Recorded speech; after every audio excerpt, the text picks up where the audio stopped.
Welcome. Before tonight's story begins, take a moment to become still. Find a comfortable position and allow yourself to relax completely. Take a slow breath in and slowly breathe out. Imagine the surface of a quiet lake on a windless evening. Calm, clear, undisturbed. With each breath, allow your mind to become a little more like that lake. As you settle in, I'd love to know where you're listening from tonight and what time it is in your part of the world. It's always wonderful to imagine listeners from different countries and continents sharing this same peaceful moment together. Now let your thoughts drift by like clouds in the sky as we begin tonight's gentle story. Every evening, just before sunset, the Tanaka family gathered for dinner. It had been their tradition for as long as anyone could remember. No matter how busy the day became, everyone eventually found their way back to the table. The meals were rarely elaborate. Rice, vegetables, soup, occasionally fish, nothing extraordinary. Yet those evenings held a quiet importance. Stories were shared, problems were discussed, laughter appeared unexpectedly, even silence felt comfortable. For many years, one chair always belonged to Grandfather Kenji. He sat near the window overlooking the garden. From his place at the table, he could watch the seasons change. Spring blossoms, summer rain, autumn leaves, winter snow. The chair became so familiar that nobody imagined it empty. Some things seem permanent simply because we have known them for a long time. Grandfather Kenji was one of those things. He had always been there, offering advice when asked, offering advice when not asked, telling stories, making jokes, fixing broken tools, teaching grandchildren how to plant seeds and prune trees. His presence felt woven into daily life, like sunlight entering through a window, not always noticed, yet deeply missed when absent. As the years passed, however, age slowly began changing him. His steps became slower, his hands less steady, his eyesight weaker. The family noticed these changes but rarely spoke about them, partly out of respect, partly out of denial, partly because acknowledging change often makes it feel more real. Kenji himself seemed untroubled. When someone commented on his age, he simply smiled. Everything ripens. Then he would return to whatever task occupied him. One spring, shortly after the cherry blossoms began blooming, Kenji became ill. At first, nobody worried. He had recovered from illnesses before. Surely this would be the same. Days passed, then weeks. The illness lingered. Doctors visited. Medicines were prescribed. Hope rose and fell like waves. Some mornings seemed promising, others did not. Eventually, everyone understood what no one wanted to say aloud. Kenji's life was nearing its end. The realization settled over the family like a heavy fog. Each person responded differently. His daughter cried often. His son immersed himself in work. The grandchildren avoided discussing it altogether. Only Kenji appeared calm. One afternoon, his oldest grandson, Akio, sat beside him in the garden. Neither spoke for several minutes. The cherry blossoms drifted through the air around them. Finally, Akio asked, "Are you afraid?" Kenji looked toward the trees. Then he smiled softly. "Sometimes." The answer surprised him. "You are?" "Of course." The old man chuckled. "Being calm doesn't mean never feeling fear." Akio nodded slowly. Then he asked, "How do you deal with it?" Kenji watched a blossom land upon the grass. "It helps to remember that everything I have ever loved has changed." The answer felt strange, perhaps even disappointing. Yet something about it lingered. Several weeks later, Grandfather Kenji passed away peacefully during the night. The family gathered. Friends visited. Ceremonies were held. Stories were shared. Tears flowed freely. The house felt different immediately. Not because the furniture changed, not because the rooms changed, because one person was missing. And absence has a way of making itself visible, especially in familiar places. The most difficult part, surprisingly, was dinner. Every evening, the family continued gathering around the table. The meals remained similar. The conversations continued. Yet one chair stood empty. Everyone noticed it. Nobody mentioned it. At first, the empty chair felt unbearable. Each glance toward it reopened the wound. His daughter often looked away. His son focused on his plate. The grandchildren spoke less than before. The chair seemed to contain a silence larger than the room itself. One evening, several months after Kenji's passing, Akio remained at the table long after everyone else had left. The dishes had been cleared. The room was quiet. Only the empty chair remained. As he stared at it, an unexpected feeling arose. Not sadness. Not exactly. Confusion. Why did the chair still hurt so much? The funeral had ended months earlier. Life had continued. Yet the sight of that empty space continued affecting him deeply. The following morning, he visited a small temple outside the village. An elderly monk named Ryokan lived there. Many people sought his guidance during difficult times. Akio found him sweeping fallen leaves from a stone path. After bowing respectfully, he explained his struggle. The monk listened patiently. Then he asked, "What troubles you most?" "The chair." Ryokan smiled gently. "The chair?" Akio nodded. "It reminds me that he's gone." The monk leaned on his broom. Then he asked, "Would you rather the chair had never existed?" The question startled him. "Of course not." "Why not?" "Because it belonged to my grandfather." The old monk nodded. "And what made it meaningful?" Akio thought for a moment, then answered, "The fact that he sat there." Ryokan smiled. "Exactly." The monk resumed sweeping. For several minutes, neither spoke. Finally, Ryokan said, "Sometimes we focus so much on what has ended that we forget what was given." The words lingered. Over the following weeks, Akio reflected on them often. Gradually, he noticed something. Whenever he looked at the chair, his attention immediately moved to absence. What was missing? What had been lost? What could never return? Yet the chair also represented something else. Years of shared meals, stories, laughter, lessons, love. The empty chair existed because it had once been occupied.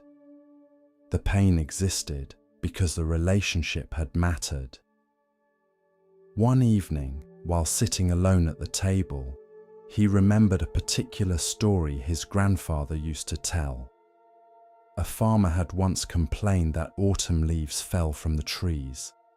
The farmer considered it wasteful, sad, unnecessary. A wise teacher had responded, "Would you prefer the tree never produced leaves at all?" At the time, the story seemed simple. Now it felt profound. The leaves fall precisely because they first appeared. Loss exists because love existed.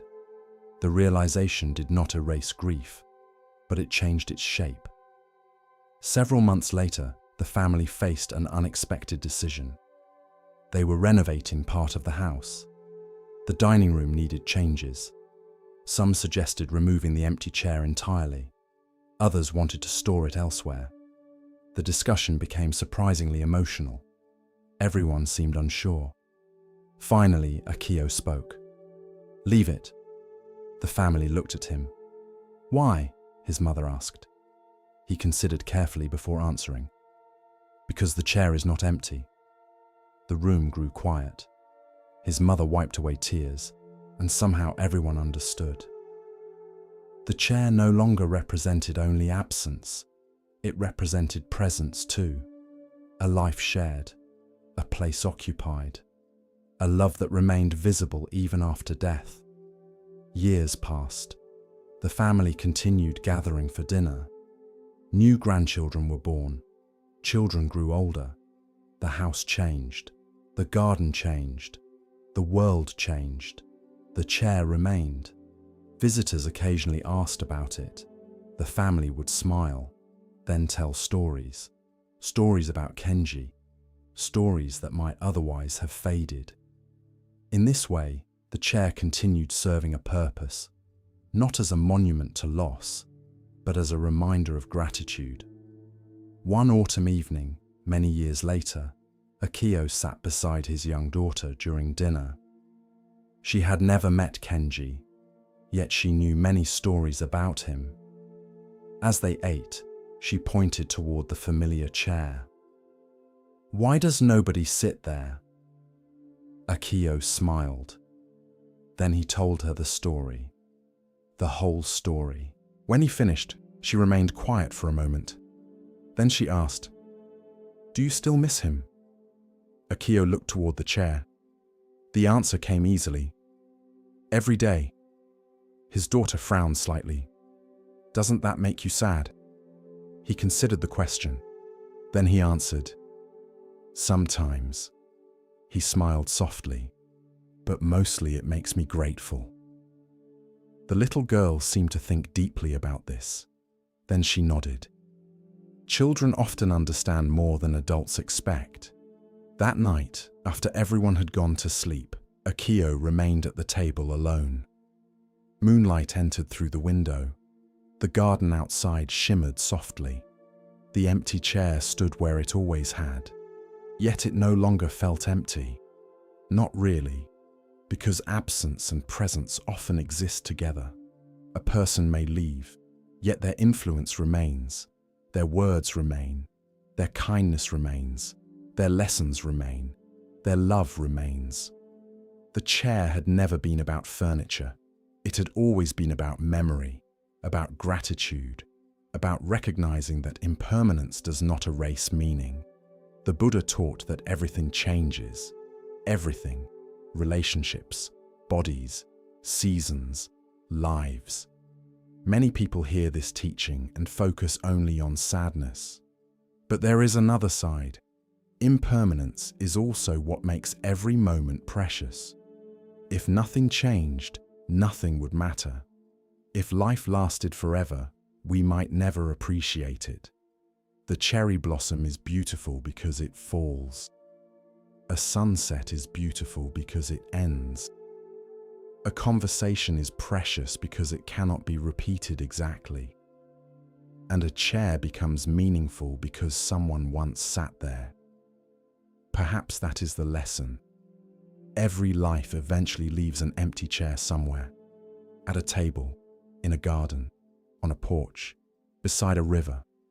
The empty chair will hurt for a while, maybe for a long while. That is natural. That is love. But with time, if we look carefully, we may discover something.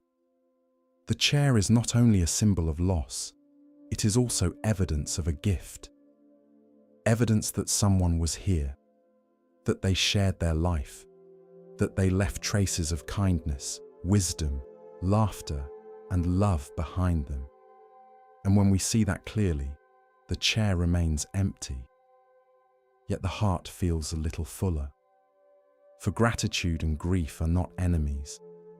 Often they sit together at the same table. And sometimes, if we allow them, they teach us how to cherish what was given without demanding that it stay forever. There was a forest so vast that travelers often spoke about it in whispers. The forest stretched for miles in every direction. Ancient trees blocked much of the sunlight. Thick moss covered fallen logs. Mist drifted between the trunks during the early mornings. Birdsong echoed from unseen branches.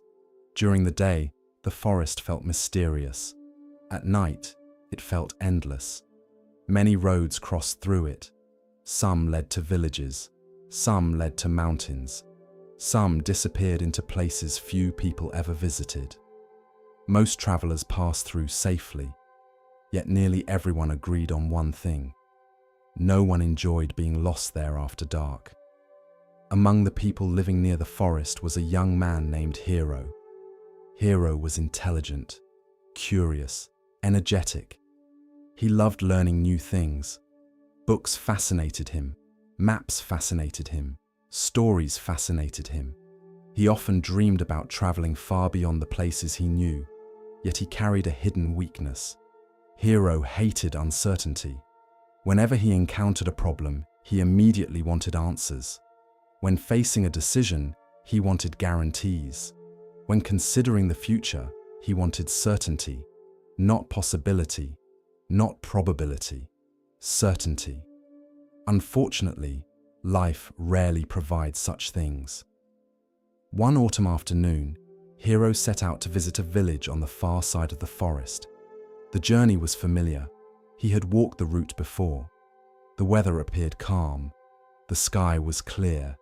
Everything seemed straightforward, at least initially. Several hours into the journey, dark clouds gathered unexpectedly. A storm rolled across the hills. Wind shook the trees. Rain began falling. The path became slippery. Visibility worsened. The forest darkened much earlier than usual. Soon, Hero realized something troubling. He had taken a wrong turn. At first, he remained calm. He simply retraced his steps, or attempted to. The paths looked different in the rain. Landmarks seemed unfamiliar. The storm distorted everything. Minutes became hours. The forest grew darker. Eventually, Hero stopped walking. Fear had begun creeping into his thoughts. What if I spend the night here? What if I cannot find the path? What if wild animals are nearby? What if no one finds me? The questions multiplied rapidly. Each possibility produced another. His breathing quickened. His heart raced. The darkness seemed to expand around him. Then, through the rain, he noticed a small light. Very small. Barely visible. At first, he thought he imagined it. Then he saw it again. A lantern. Someone was carrying a lantern through the forest. Relief flooded through him. He hurried toward the light. Eventually, he found its source. An elderly traveler walking slowly along a narrow trail. The old man carried a simple lantern made of wood and paper. The lantern illuminated only a few feet ahead, nothing more. Hero bowed respectfully. "I am lost." The traveler nodded. "I suspected as much." The young man looked around anxiously. "Do you know the way out?" "Yes." Relief deepened. "Wonderful." Then Hero looked at the lantern. Its light seemed surprisingly weak. The forest remained overwhelmingly dark. The young man frowned. "Is that your only lantern?" "Yes." "It barely lights anything." The traveler smiled. "Enough." Hero looked unconvinced. The old man began walking. After a moment, Hero followed. For several minutes they moved silently through the forest. The lantern illuminated only a short section of trail, perhaps 3 or 4 steps ahead, no more.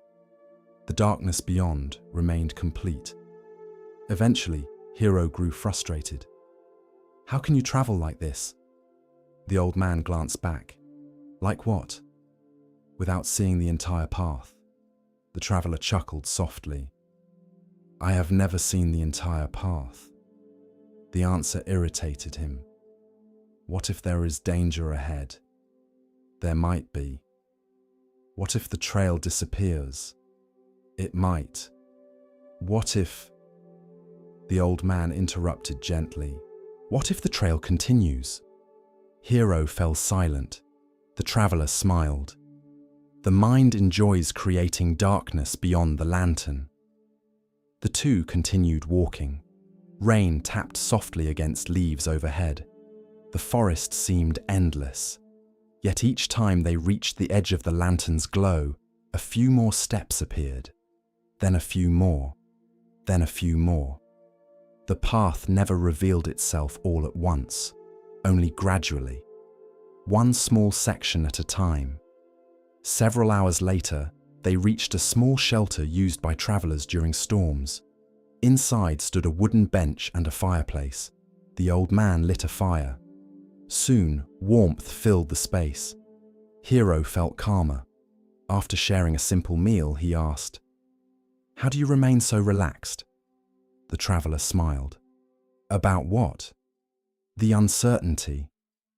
The old man considered carefully, then pointed toward the lantern resting beside the wall. "Most people believe they need enough light to see the entire journey." He paused. "But life rarely works that way." The fire crackled softly. Outside, rain continued falling. The traveler continued, "You only need enough light for the next step." The words felt simple, yet something about them lingered. The old man introduced himself as Kenzo. He had spent decades traveling, crossing mountains, forests, deserts, villages, cities. Listening to him, Hiro realized that Kenzo possessed something rare, not certainty. Peace despite uncertainty. The difference mattered. The following morning, the storm had passed. Sunlight filtered through the trees. The forest looked entirely different, less threatening, more beautiful. Before continuing their journey, Hiro asked, "How did you learn this?" Kenzo smiled. "The lantern?" "Yes." The old traveler laughed. "By being lost." Many times, as it turned out. He explained that during his younger years, he constantly demanded clarity. He wanted detailed plans, perfect information, complete certainty. Whenever uncertainty appeared, anxiety followed. Eventually, life taught him something different. Most important decisions occur before complete certainty arrives. Most journeys unfold one step at a time. Most answers reveal themselves gradually. The lesson sounded obvious, yet Hiro sensed its depth. For the remainder of the journey, he paid close attention to the lantern. Even during daylight, it became a symbol. Each evening, when darkness arrived, the lantern revealed only a small section of road, never the destination, never the entire route, and yet somehow it proved sufficient. Days later, after reaching the village, Hiro thanked Kenzo. The old traveler prepared to continue onward. Before departing, he handed the lantern to Hiro. The young man looked surprised. "I cannot take this." Kenzo smiled. "You can. But what will you use?" The old traveler laughed. "I have carried many lanterns." Then he pointed toward Hiro's chest. "The important one is already there." The statement made little sense, at least at the time. Years passed. Hiro eventually returned home, yet the lesson remained. Life quickly provided opportunities to practice it. His father became ill. Business opportunities appeared. Relationships changed. Difficult decisions emerged. Again and again, he noticed the same pattern. His mind wanted complete certainty. The future refused to provide it. At first, this frustrated him. Then he remembered the forest, the lantern, the next step. One winter, a severe drought affected the region. Many farmers panicked. The future seemed unclear. People demanded answers, predictions, guarantees. No one possessed them. One evening, several villagers gathered seeking Hiro's advice. By now, he had become respected for his calm judgment. "What should we do?" they asked. Hiro thought carefully, then smiled. The next thing. The villagers looked confused. He explained. They could not control rainfall. They could not predict every outcome, but they could prepare water storage, help one another, protect crops where possible, take the next step, then the next, then the next. The approach proved surprisingly effective, not because it eliminated uncertainty, because it prevented paralysis. Years later, Hiro became a teacher. Students often approached him overwhelmed by life's complexity. What career should I choose? What if I fail? What if I choose incorrectly? What if the future goes badly? The questions varied. The anxiety remained remarkably similar. Whenever possible, Hiro shared the story of the lantern. Most students expected wisdom to arrive as certainty. Instead, he offered something different. Trust. Trust in the next step. Trust in awareness. Trust in the ability to respond when circumstances changed. One evening, while teaching beside a temple garden, a student asked, "How do I know I am on the right path?" Hiro smiled, then pointed toward a lantern hanging nearby. "What does the lantern show?" "A few steps." "Exactly." The student frowned. "That doesn't answer my question." Hiro laughed softly. "It does." The young man looked puzzled. The teacher continued, "If you wait to see the entire path before taking a step, you may remain standing forever."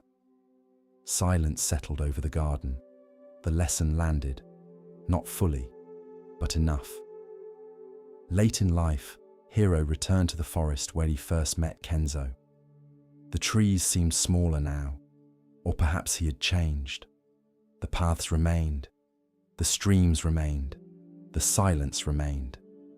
As evening approached, he carried a lantern through the woods, the same lantern, weathered by time, the paper replaced several times, the wood worn smooth by years of use. Darkness gradually filled the forest. The lantern illuminated only a few feet ahead, exactly as before. Yet now the limitation felt comforting, not frightening, because he finally understood.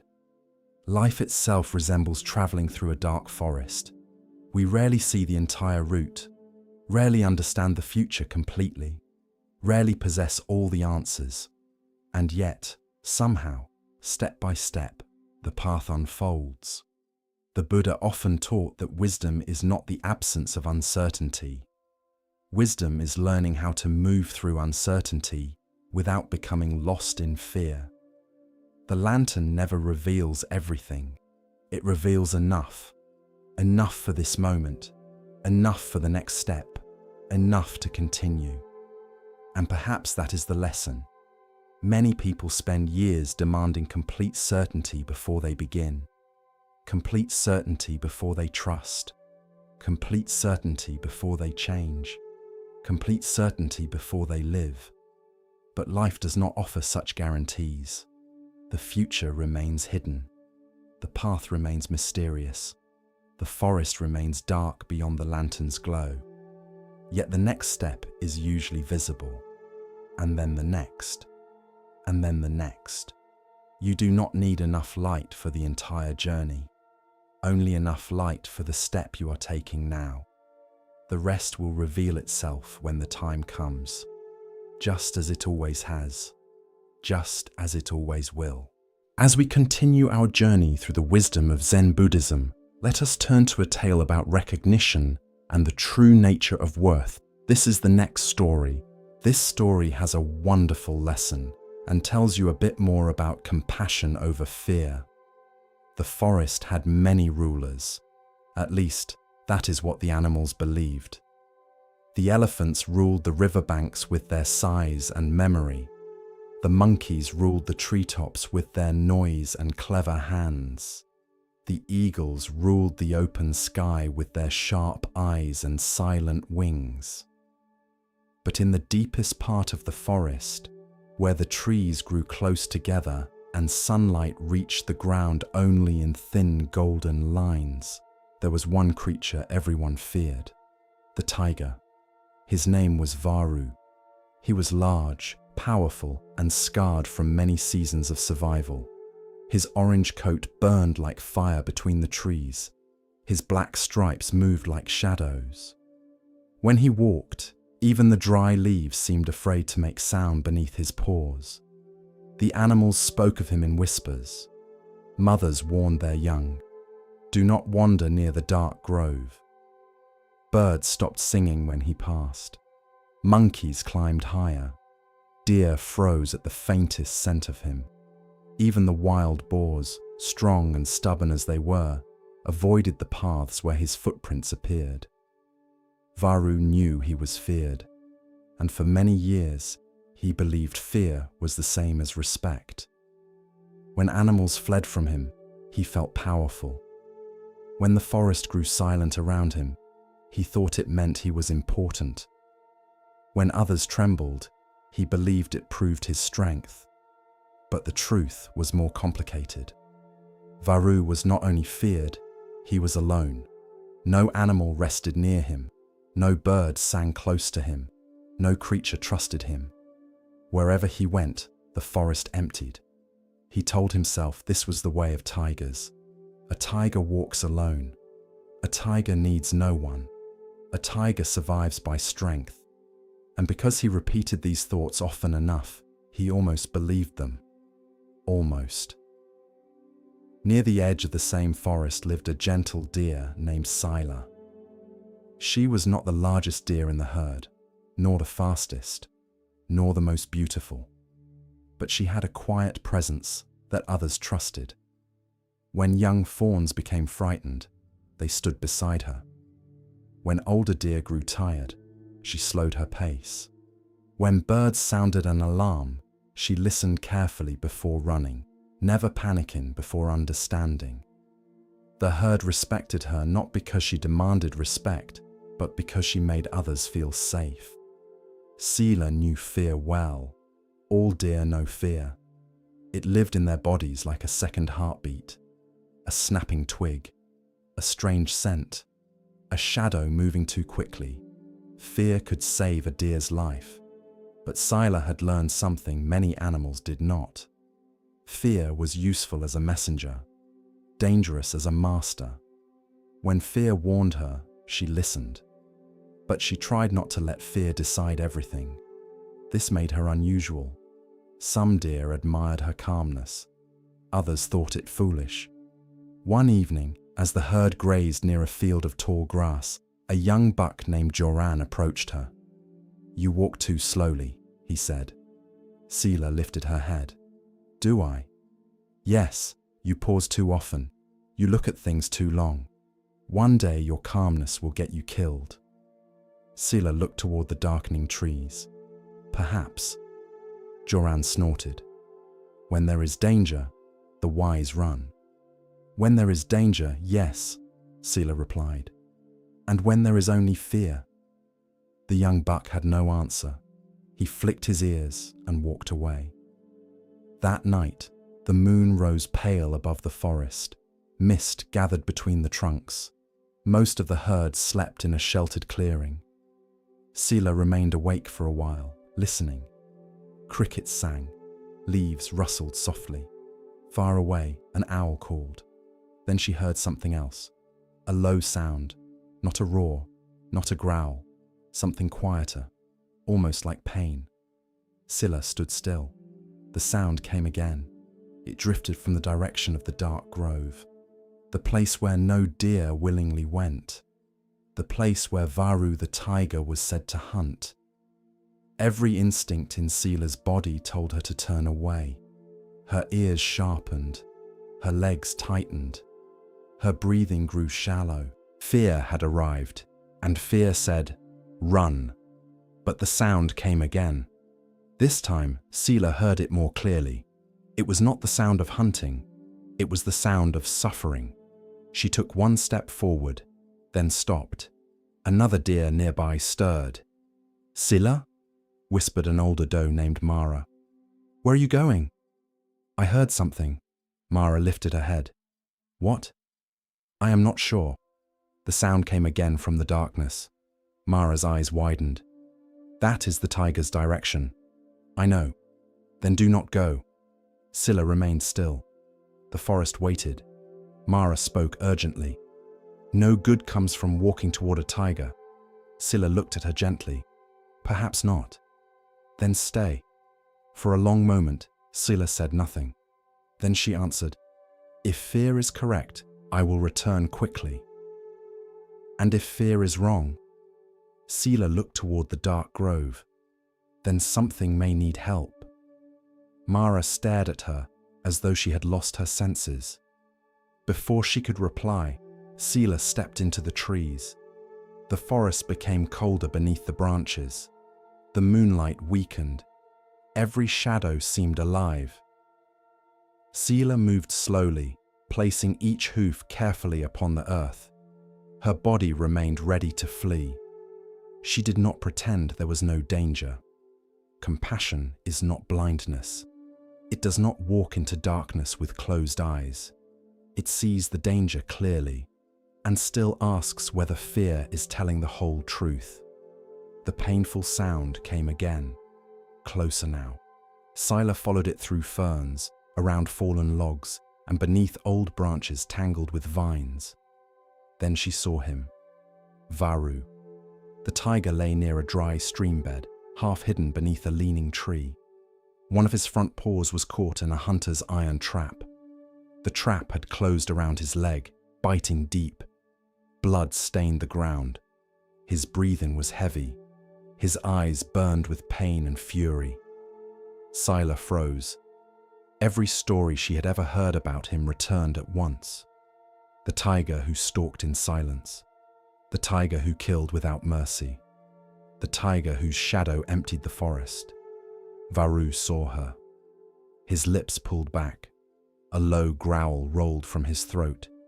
"Come closer," he said, "and I will tear you apart." Sila's legs trembled. There was no shame in that. Only fools feel no fear near danger. She took one step back. Varu growled again.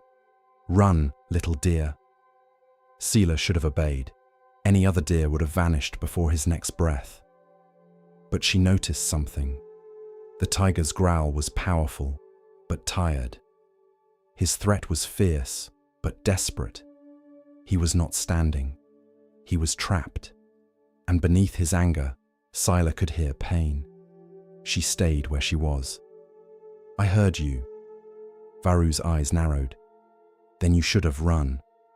"I nearly did." "Then why are you still here?" Sila looked at the iron trap. "Because you are suffering." The tiger laughed bitterly. It was a terrible sound. "And what is that to you?" Sila did not answer immediately. The wind moved softly through the leaves. Finally, she said, "I do not know yet." Varu stared at her. He had expected fear. He had expected running. He had expected trembling. He had not expected honesty. "Leave," he said. Sila looked around. The trap was attached to a heavy chain wrapped around the root of a tree. The hunters who had set it were nowhere nearby, but they might return at dawn. If they did, Varu would die. The forest would no longer fear him. Many animals might even feel safer. A thought appeared in Sila's mind. Perhaps I should leave. Perhaps this is justice. Perhaps the forest would be better without him. The thought was not cruel. It was understandable. Varu had frightened many, hunted many, harmed many. Fear argued strongly. But then Sila looked again, not at the stories, not at the reputation, not at the shadow he cast in the minds of others, at the living creature before her, breathing, bleeding, trapped, in pain. The Buddha's teachings, though Sila had never heard them spoken in human words, live deeply in the natural world. Suffering is suffering. Fear divides it into worthy and unworthy. Compassion sees more clearly. Sila took one careful step closer. Varu's body tensed. "I warned you." "I heard. Then you are foolish." "Perhaps." The tiger's tail struck the ground. "Why would you help me?" Sila looked at him. "Because pain is pain." Something flickered in Varu's eyes. Not softness. Not yet. Confusion. No creature had ever said such a thing to him. Animals feared him. Hunters hated him. Rivals challenged him. But help? compassion? Toward him? It made no sense. Sila examined the trap from a distance. The metal jaws were strong, too strong for her to open with her hooves. But the chain around the root had loosened slightly, where the rain had softened the soil. If the root could be exposed, perhaps the chain could slip free. She moved closer. Varu growled again, but weaker this time. "Do not touch me. I am not touching you. What are you doing?" "Looking." The tiger watched suspiciously as the deer circled the tree. She began scraping the soft earth around the root with her hooves. Slowly, carefully. The work was difficult. The ground was tangled with stones and smaller roots. Her legs were not made for digging. Still, she continued. Varu stared. Minutes passed, then longer. The forest remained silent around them. At last, he said, "You are wasting your time." Sila kept digging. "The hunters will return." "I know. You cannot open the trap." "Perhaps not. I may still kill you." Sila paused, then looked at him. Yes. The answer irritated him. Then why continue? Sila lowered her head and resumed scraping earth. "Because I have not yet finished trying." Varu did not know what to say. The moon traveled slowly across the sky. Sila worked until her legs ached. Several times she stopped to listen. No hunters, no footsteps, only wind. At last, enough soil loosened around the root that the chain shifted. Varu felt it. His ears lifted. Sila pushed her head carefully against the chain, trying to move it. It scraped against bark. The tiger pulled his trapped leg and roared in pain. Sila leapt back. For a moment, fear nearly overwhelmed her. The roar shook the trees. Birds burst from branches. The entire forest seemed to wake. Varu lowered his head, panting. "Go," he said. His voice was different now, not threatening, defeated. Sila watched him. Blood continued seeping from his leg. The first pale hint of dawn would come soon. She stepped forward again. "No." Varu closed his eyes. "Why?" Sila pushed again at the chain. "Because you are not free yet." Something inside the tiger shifted. Only slightly, but truly.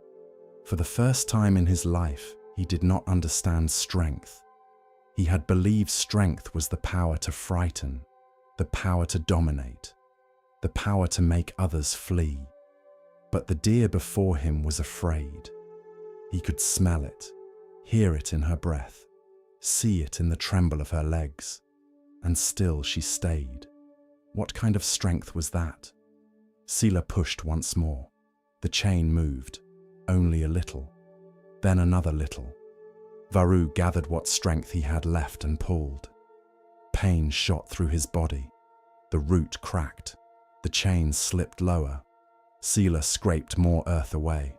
Again he pulled. The root split. The chain loosened. With one final desperate movement, Varu dragged himself backward. The chain slipped free from the tree. He was still caught in the trap, but no longer chained to the root. He could move. Barely. Sila stepped back, exhausted. Varu looked at her. For a long time, neither spoke. The tiger's paw remained wounded. The trap still clung to him. But if he could reach the rocky ravine nearby, perhaps he could break the mechanism against stone. Perhaps. Dawn was approaching. Sila knew she had to leave. The herd would be searching for her. The hunters might return. The tiger might change his mind. She turned slowly. Before she disappeared into the trees, Varu spoke. "Dear." Sila looked back.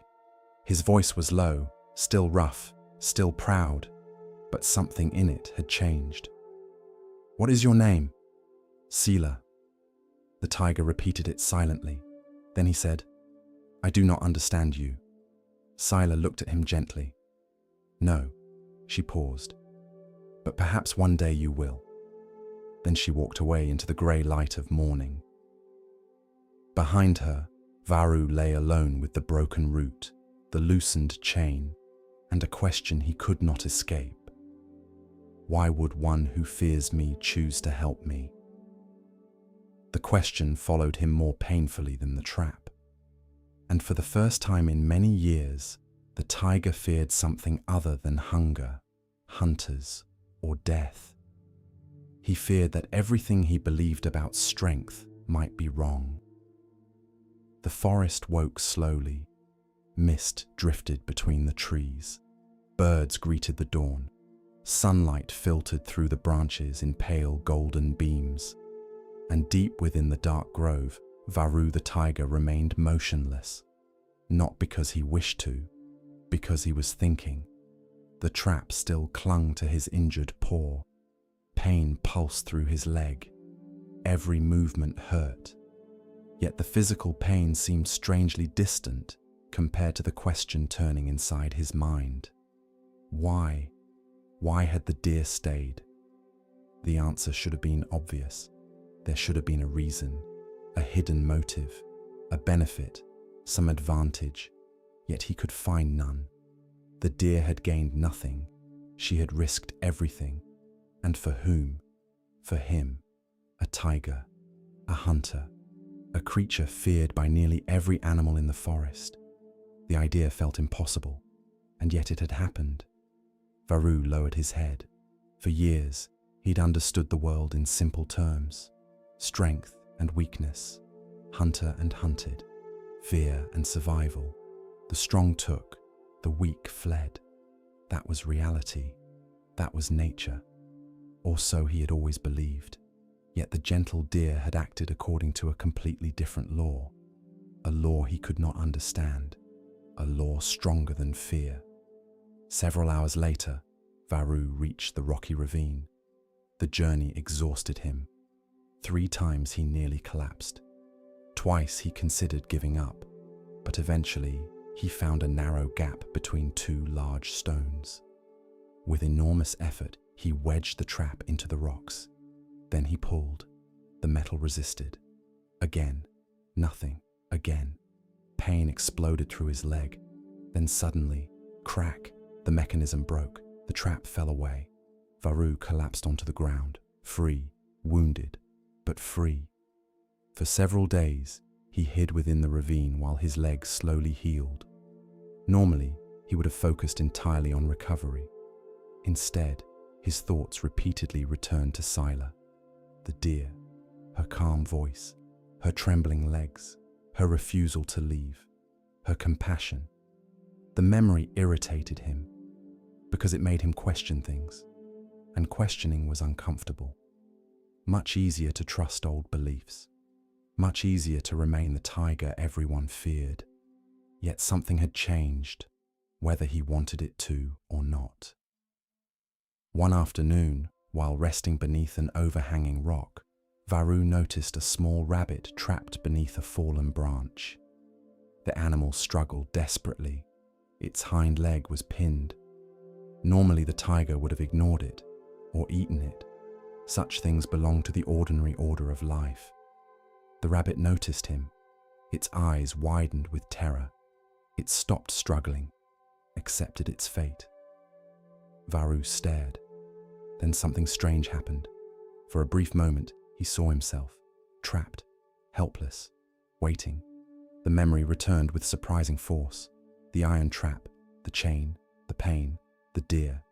The tiger growled softly, annoyed, confused. Then he stepped forward. The rabbit squeezed its eyes shut. The branch lifted. Varu pushed it aside.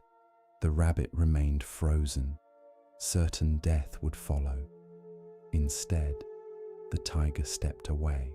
Several seconds passed. Then the rabbit fled into the forest. Varu watched it disappear. The feeling that followed surprised him. Not pride, not satisfaction. Something quieter, lighter, as though a burden had shifted slightly. The sensation disturbed him. He immediately tried to forget it. But forgetting proved difficult. Meanwhile, Word of Sila's nighttime disappearance had spread through the deer herd. Most assumed she had narrowly escaped danger. Some believed she had become reckless. Others admired her courage. The loudest criticism came from Joran, the young buck who valued caution above all else. When Sila finally explained what had happened, disbelief spread through the herd. "You helped a tiger?" Joran stared at her. "Yes." "Why?" "He was suffering." The young buck looked horrified. "He would have killed you." "Perhaps." "Perhaps." Joran shook his head. "You risked your life for a predator." Several deer nodded in agreement. The criticism intensified throughout the following days. Some questioned her judgment. Others questioned her wisdom. A few questioned her sanity. One evening, Joran confronted her directly. "You are teaching dangerous lessons." Sila looked at him calmly. "What lesson am I teaching?" "That fear should be ignored." The deer shook her head. "No." "Then what?" Sila thought carefully, then answered, "That fear should be listened to." Joran looked confused, but not obeyed automatically. The young buck frowned. The distinction felt subtle, too subtle. "What if you had died?" Sila looked toward the forest. "What if I had not helped?" Neither could answer. Several weeks passed. Summer deepened. The forest flourished. The tiger's leg gradually healed. The deer herd continued grazing. Life seemed to return to normal. Yet beneath the surface, something new was growing, in both of them. One evening, while searching for water during a particularly hot day, Sila approached a stream she often visited. The moment she arrived, she froze. Varu stood on the opposite bank. The tiger noticed her immediately. Silence settled between them. The stream flowed gently. Birds continued singing. Neither moved. Every instinct screamed inside Sila's body. Danger. Tiger. Run. Fear remained alive. Compassion had never removed it. Fear serves a purpose. It protects, warns, guides. The question was whether fear alone would decide what happened next. Varu remained still. The old version of himself would have enjoyed this moment. The power, the tension, the knowledge that another creature feared him. Instead, he felt strangely uncomfortable. Finally, he spoke. "My leg healed." Sila nodded. "I can see that." Silence returned. The tiger looked toward the water, then back at her. "You saved my life." The words sounded awkward, as though he had never spoken them before. Perhaps he hadn't. Sila smiled slightly. "You saved it too." The tiger frowned.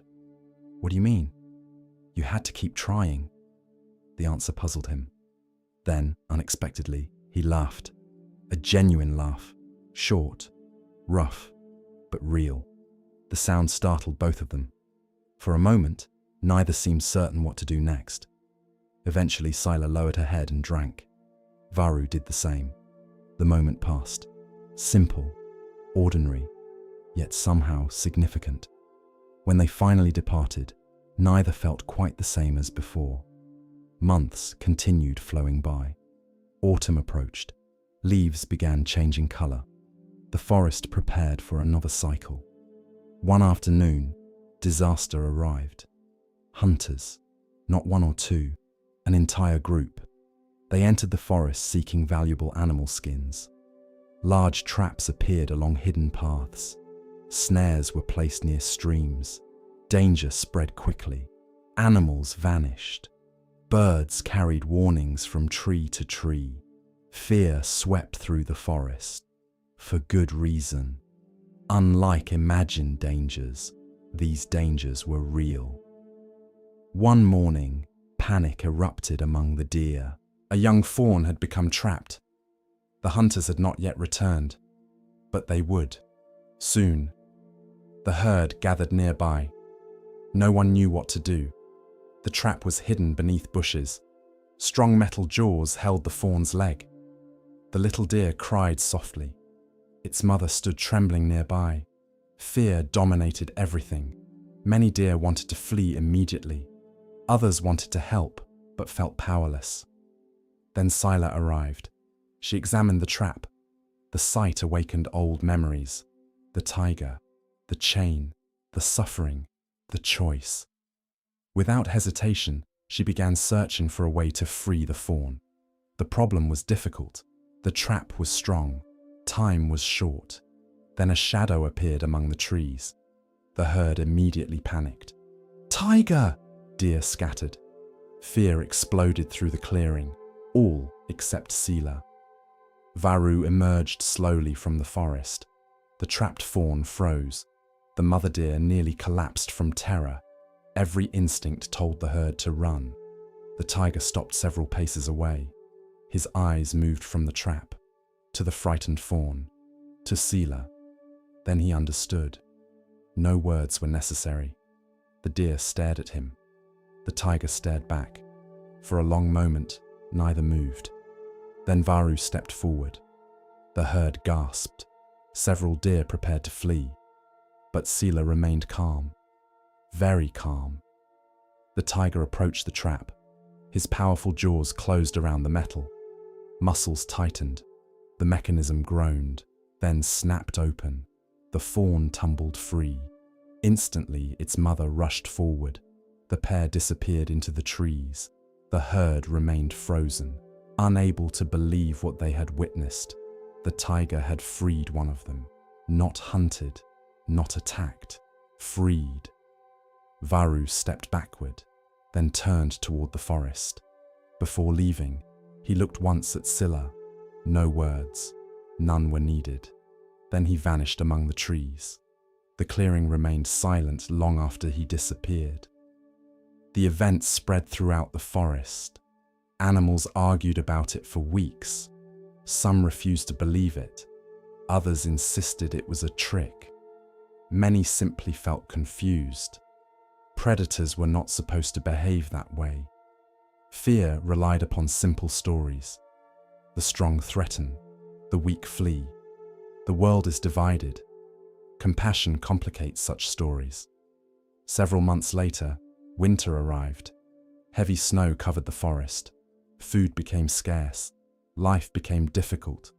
One particularly harsh storm trapped many animals in their shelters for days. When the weather finally cleared, widespread hunger followed. The conditions affected everyone, including predators, including deer. One evening, Sila discovered something unusual. A small cache of food left near a sheltered clearing. Roots, berries, plants preserved beneath snow. Enough to help several hungry animals survive. No one knew who placed it there, at least initially. But large paw prints nearby revealed the truth. Varu, the tiger, had found food, then shared it. Not because he benefited, not because anyone would praise him, simply because suffering is suffering. The lesson he once received had begun changing him, slowly, quietly, like water shaping stone. Years passed. The forest changed. Animals came and went. Young became old. Old became stories. And among those stories, one became especially famous. The story of the tiger and the deer. Children often asked, weren't they afraid? The elders always smiled, because the answer mattered. Yes, they were afraid. Both of them. Courage is not the absence of fear. Compassion is not the absence of fear. They are choices made despite fear. The tiger learned that strength without compassion creates loneliness. The deer learned that compassion without wisdom becomes recklessness. Together, they discovered something deeper. Fear protects life. Compassion transforms it. Late in life, when Sila's muzzle had turned grey and Varu's movements had slowed with age, they met one final time beside the stream where they once drank together. The water flowed gently. Autumn leaves drifted across its surface. The tiger lay beneath a tree. The deer stood nearby. Neither spoke for a while. The silence felt comfortable. Finally, Varu asked, "Why did you help me?" The question had survived all those years. Scylla smiled. "You still don't know." The tiger shook his head. She looked toward the water, then answered, "Because fear saw a tiger, and compassion saw suffering." The old tiger closed his eyes. At last, he understood, not merely with his mind, with his life. And perhaps that is the lesson. Fear is not wrong. Fear warns us about danger. Fear protects us. Fear helps us survive. But fear sees only one part of reality. Compassion sees another. Fear asks, "How can I protect myself?" Compassion asks, "How can I reduce suffering?" Wisdom listens to both. The Buddha taught that hatred never ends through hatred. Fear never ends through fear. Only compassion has the power to interrupt the cycle. Not because compassion is weak, because it requires extraordinary courage. Anyone can react according to fear. Few can remain open-hearted while afraid. The gentle deer changed the tiger changed the forest. And neither transformation began with power. It began with a simple choice. One creature seeing another creature's pain and refusing to look away. For compassion does not erase fear. It simply reminds us that there is something greater. And when we act from that greater place, even the fiercest tiger can learn gentleness. And even the smallest deer can teach wisdom. As we move deeper into the quiet teachings of Zen, we come to a story about seeing clearly and understanding true value. Listen carefully to the next story. The road wound through mountains, forests, villages, and valleys. Some sections were smooth, others were steep. Some crossed beautiful landscapes filled with wildflowers and singing birds. Others passed through rocky terrain where little seemed to grow. Yet travelers continued using the road because it connected distant regions and offered one of the few reliable routes across the country. Among those travelers was a man named Kaito. At first glance, Kaito appeared ordinary.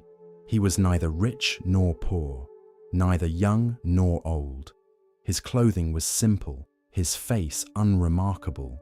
Yet anyone who walked beside him for more than a few minutes noticed something unusual.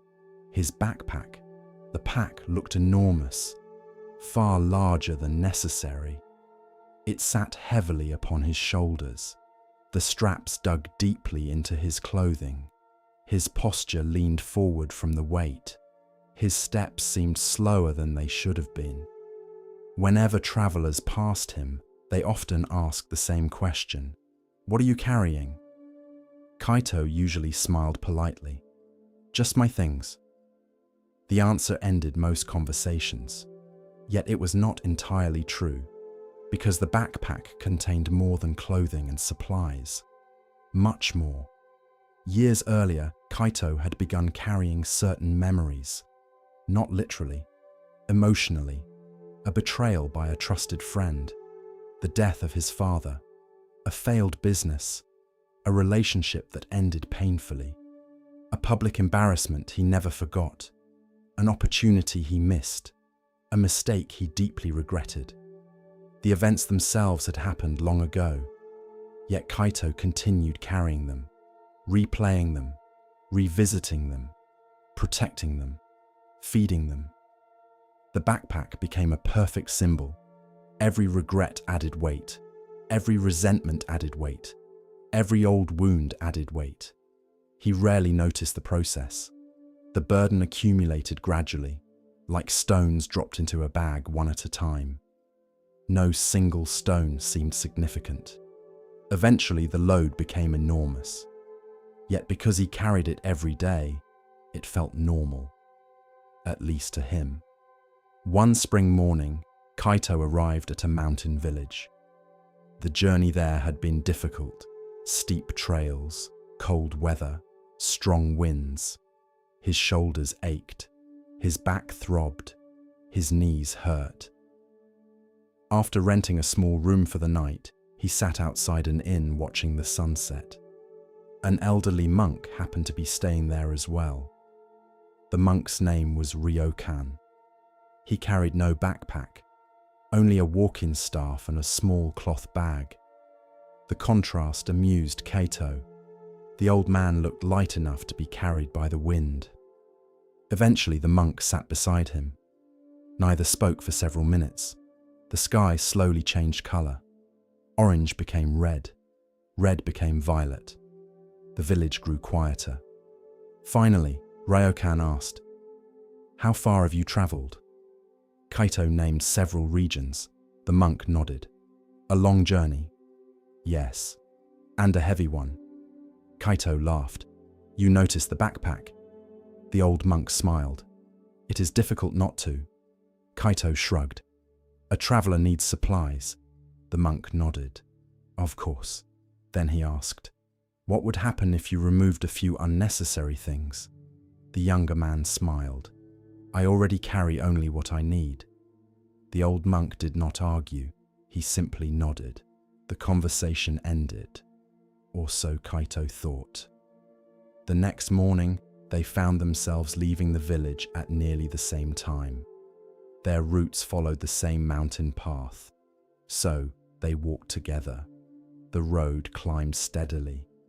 Birds sang in the trees. Sunlight filtered through pine branches. The day felt pleasant, yet Kaito struggled. The backpack seemed heavier than usual. After several hours, they stopped beside a stream. While drinking water, Ryokan asked, "What is the heaviest thing you carry?" Kaito immediately touched the backpack. "My cooking equipment." The monk smiled. "No." The younger man frowned. "My blanket." "No."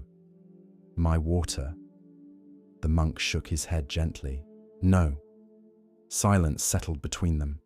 Then Ryokan asked, "Do you still think about the man who betrayed you?" Kaito froze. The question struck unexpectedly. "How do you know about that?" The old monk smiled. "You told me yesterday." "I did not. Not with words." The monk's eyes remained kind. "But you told me." The younger traveler looked away. The betrayal had happened 12 years earlier. A business partner had stolen money and disappeared. The loss nearly ruined him. The memory remained vivid, painfully vivid. Ryokan continued, "Do you carry it often?" Kaito sighed. "Sometimes." The old monk laughed softly. "Sometimes." The traveler knew the answer immediately. Every day. The memory visited every day, sometimes briefly, sometimes for hours. The monk nodded. "Heavy." The word lingered. Heavy. The same word people used for his backpack. They continued walking. The trail became steeper. The conversation remained with him. By afternoon, they reached a high ridge overlooking a vast valley. The view was breathtaking. Mountains stretched into the distance. Cloud shadows drifted across forests. Rivers glittered like silver threads. Ryokan sat upon a rock. Kaito sat nearby. The old monk pointed toward the valley. "What do you see?" The traveler described mountains, trees, villages, water. The monk nodded, then asked, "What do you not see?" Kaito looked confused. "How can I see what I don't see?" The old monk smiled. "Exactly." The answer felt irritating, yet familiar. Many of the monk's lessons seemed hidden inside simple questions. Eventually, Ryokan explained, "You see the valley?" "Yes, but not every path." "True." "You see some villages?" "Yes, but not every home." The monk smiled. Perspective is always incomplete. The lesson seemed unrelated until the old man continued. "The same is true of memory." Kaito remained silent. The monk looked toward the horizon. "You remember betrayal?" "Yes." "You remember loss?" Yes. You remember pain? Yes. The old man nodded. But do you remember everything? The question struck deeply, because the answer was no. The betrayal had become the entire story, yet there had been good years before it, lessons afterward, people who helped him recover, strength he developed because of it. His memory focused almost entirely on the wound, not the whole journey. The realization felt uncomfortable, because it challenged a story he had carried for years. That evening, they camped beside a lake. After dinner, Ryokan reached into his small cloth bag. He removed several stones, then placed them on the ground. Kaito looked puzzled. The monk pointed toward one stone. This is resentment. Then another. This is regret. Another. Guilt. Another. Anger. Another. Fear. The traveler watched silently. The monk then gathered the stones, placed them inside his cloth bag, and handed it to Kaito. Carry this. The younger man laughed. The bag felt surprisingly heavy. They walked a short distance. Then another. Then another. After only a few minutes, Kaito became annoyed. What is the point? Ryokan smiled. Heavy? Yes. The monk nodded. Now imagine carrying them for 10 years. The lesson landed immediately, because he already was. The following days continued similarly. Walking, talking, silence, questions, small lessons hidden inside ordinary moments. One afternoon, they crossed a narrow bridge above a rushing river. Halfway across, Kaito noticed a broken section of railing. Instantly, he imagined falling, injury, disaster, death. His heart raced. The fear felt real, yet nothing happened. They crossed safely. Later, Ryokan asked, "How many times did you cross the bridge?" Kaito frowned. "Once." The monk smiled. "Your body crossed once." The traveler understood immediately. His mind had crossed many times, again and again, imagining every possible outcome, suffering repeatedly. Though the event itself lasted only moments, the pattern appeared everywhere. Past pain, future worry, present fear. The mind carried them constantly, like stones, like weight, like baggage. One evening, while sitting beside a fire, Kaito finally asked, "How do I put them down?" The question emerged quietly, more vulnerable than anything he had asked before. The old monk stared into the flames. For a long time, he said nothing. Then he answered, "First, you must stop calling them treasures." The words hit harder than any lesson so far, because part of him knew it was true. He protected old wounds, defended them, identified with them. The pain had become part of his identity. Who would he be without it? The question frightened him. The fire crackled softly. Night settled around them, and for the first time in many years, Kaito began wondering whether the backpack he carried was heavier than it needed to be. The fire burned low. The mountains stood silent beneath the stars, and Kaito remained awake long after Ryokan had fallen asleep. The old monk's words repeated endlessly inside his mind. First, you must stop calling them treasures. The sentence irritated him, because it sounded unfair. He did not treasure his pain, did he? He treasured loyalty, justice, memory, lessons, not suffering. Yet the longer he examined the question, the less certain he became. The betrayal from 12 years earlier remained vivid. Every detail, every conversation, every feeling. Why? Why preserve it so carefully? Why revisit it so often? The event itself lasted only a short time, yet he had carried it for more than a decade, like a precious object protected from loss. The realization unsettled him deeply. Near midnight, he finally slept, The next morning, they continued walking. The path wound downward through pine forests. Sunlight filtered through the branches. Birds moved between the trees. The world felt peaceful, yet Kaito's thoughts remained busy. Eventually he asked, "What happens if I let go?" Ryokan smiled. "A good question." The monk walked quietly for several moments, then asked, "What do you fear?" The answer appeared immediately, that it meant nothing. The old monk nodded.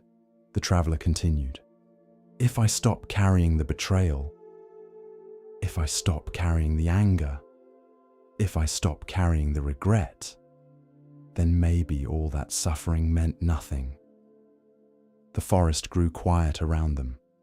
Finally, Ryokan spoke. "Does putting down a heavy pack mean the journey never happened?" Kaito looked down. "No." "Does healing a wound mean the injury never existed?" "No." The monk smiled. "Then why would releasing pain erase its lessons?" The question stayed with him, because he had never separated suffering from wisdom. He assumed letting go meant forgetting. The monk suggested something different.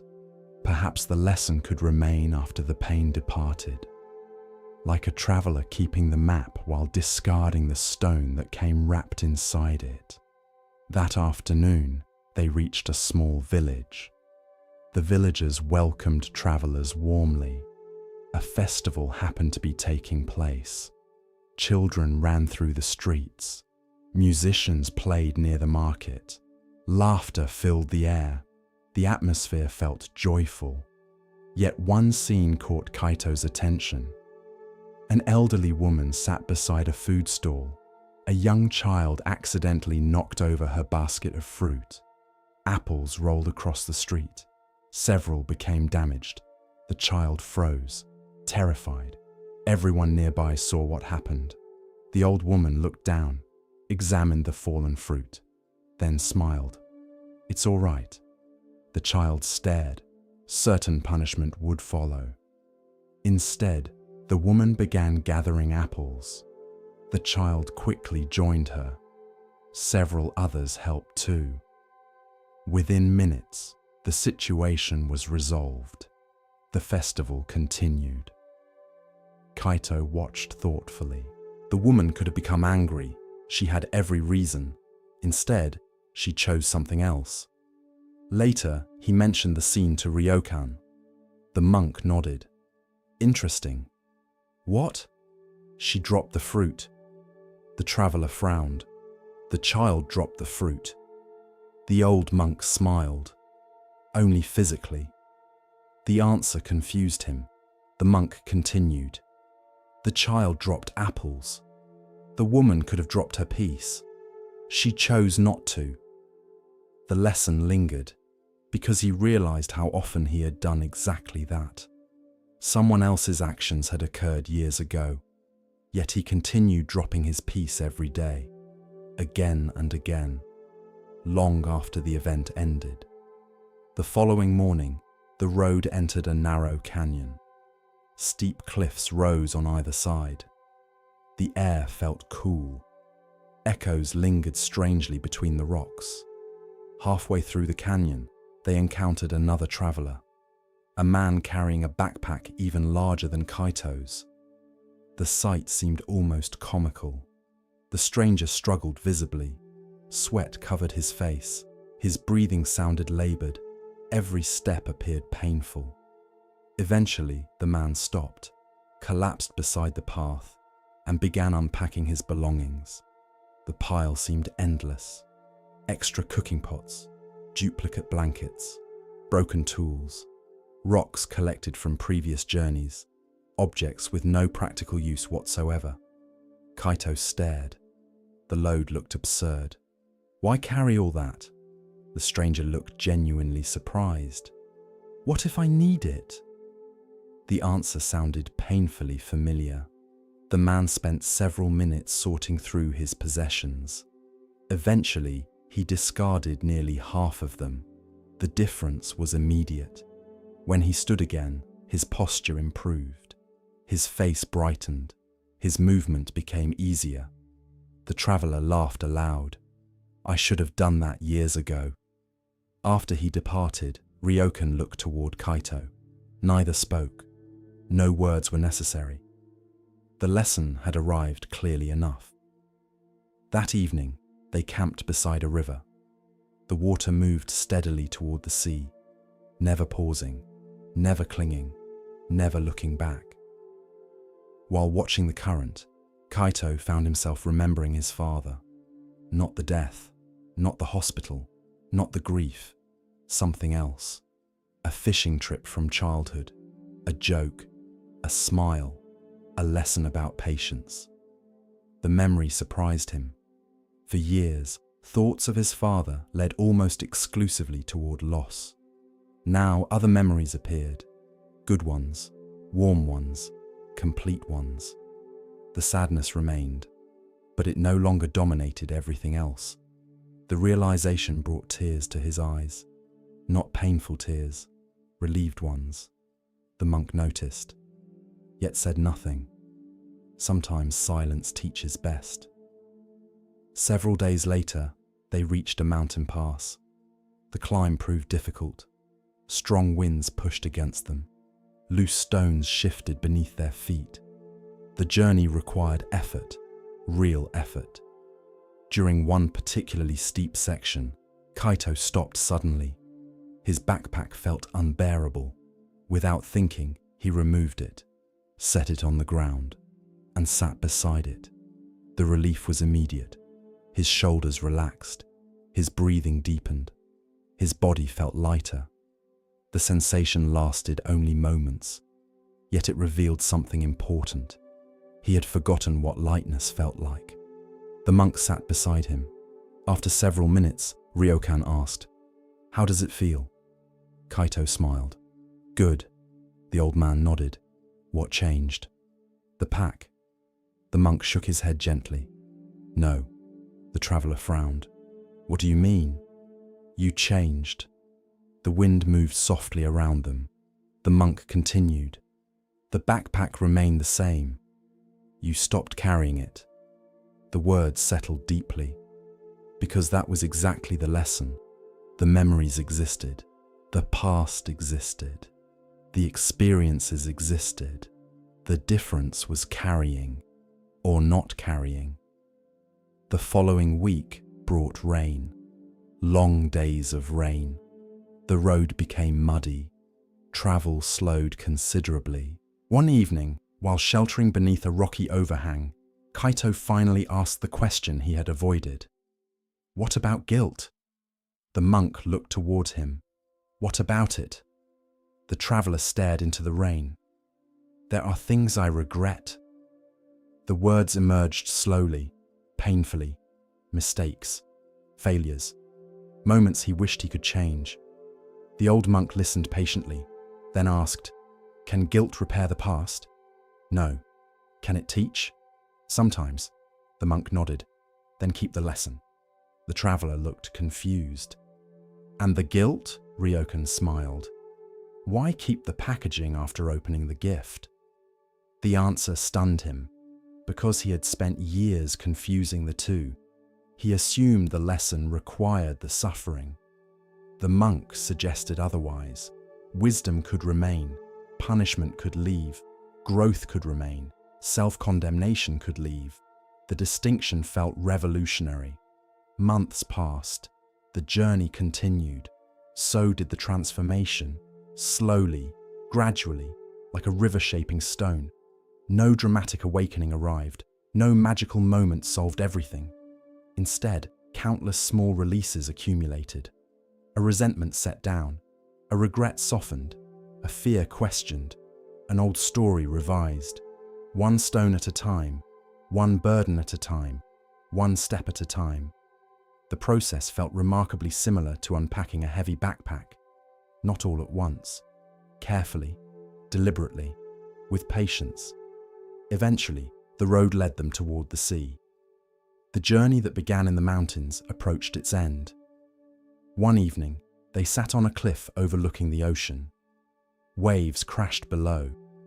The horizon stretched endlessly. The setting sun painted the water gold. For a long time, neither spoke. Then Ryokan asked, "How heavy is your backpack?" Kaito smiled. The question carried two meanings now. He removed the pack, lifted it, then laughed. "Lighter." The monk nodded. "Good." The traveler looked toward the ocean. "I thought letting go would erase parts of me." The old monk smiled. And it didn't. The waves rolled against the shore below. The traveler continued. "I still remember. I still learned. I still care." The monk nodded. "But?" Kaito took a deep breath. "I don't have to carry everything anymore." The old man smiled warmly. "Exactly." The next morning, they reached a crossroads. Their paths separated there. The journey together had ended. Before departing, Kaito bowed deeply. "Thank you." The monk returned the bow. "For what?" The traveler smiled. "For helping me put things down." Ryokan laughed softly. "I didn't put anything down." The old monk pointed toward Kaito. "You did." Then he turned and walked away, slowly disappearing along the road. The traveler watched until he vanished from sight. Then he adjusted his backpack and continued his own journey. Years later, people sometimes ask Kaito why he seemed peaceful. The question always made him smile, because peace had not arrived through acquiring something. It arrived through releasing. The distinction mattered. Most people search for peace by adding more success, more security, more certainty, more control, more answers. Yet many burdens disappear not through addition, through subtraction, through setting down what no longer serves. Old anger, old guilt, old resentment, old stories, old pain. The backpack becomes lighter, not because life becomes easier, because unnecessary weight leaves. And perhaps that is the lesson. Many people travel through life carrying things that no longer belong to them. A criticism spoken 20 years ago, a betrayal from long ago, a mistake that has already taught its lesson, an identity formed during suffering, a fear inherited from another time. The weight becomes familiar, so familiar that we forget it can be set down. The Buddha often taught that suffering persists not merely because painful things happen, but because we continue carrying them long after the moment has passed. The first pain may be unavoidable. The second pain comes from clinging. The traveler and the heavy backpack reveal a simple truth. The journey itself is difficult enough. Life already includes challenges, loss, change, uncertainty. We do not need to add extra weight. Keep the lesson, release the burden. Keep the wisdom, release the suffering. Keep the memory, release the chains. For the road ahead will always contain hills to climb. But those hills become far easier when we stop carrying stones that were never meant to travel forever. And sometimes the greatest freedom is not found in reaching a destination. It is found in finally setting down what we no longer need to carry. With each step on the Zen path, a new lesson unfolds. Now we turn to a story about recognition, of self, of others, and of what truly matters. Listen carefully to the next story. There once lived a monk named Sora who knew more than anyone else in his monastery. At least that was what everyone said. And over time, it became what Sora believed as well. The monastery sat high in the northern mountains where the nights were clear and the stars seemed close enough to touch. Travelers often stopped there seeking wisdom. Young monks came to study. Scholars visited to exchange ideas. And whenever difficult questions arose, people usually turned to Sora. He had memorized hundreds of teachings, ancient sutras, commentaries, poems, philosophical debates, historical accounts. If someone quoted a passage incorrectly, Sora corrected them. If someone asked about a teaching, Sora could explain it in detail. His memory was extraordinary, his knowledge vast. People admired him, and secretly, he admired himself. Not in an obvious way. He did not boast loudly. He did not demand praise. His pride was quieter than that, more refined, more difficult to detect. He simply believed he understood more than others. And because he believed this, he stopped listening as carefully as he once had. When younger monks asked questions, he answered before they finished speaking. When elders offered advice, he silently compared it to his own understanding. When visitors shared experiences, he often searched for opportunities to explain rather than learn. Knowledge had become his identity, and identities can become cages, even beautiful ones. One autumn evening, a wandering teacher arrived at the monastery. His name was Master Tenzin. Unlike many scholars, Tenzin carried no books. Unlike many teachers, he spoke very little. His robe was old, his sandals worn, his face weathered by many years of travel. At first, Sora felt disappointed. He expected a renowned master to appear more impressive.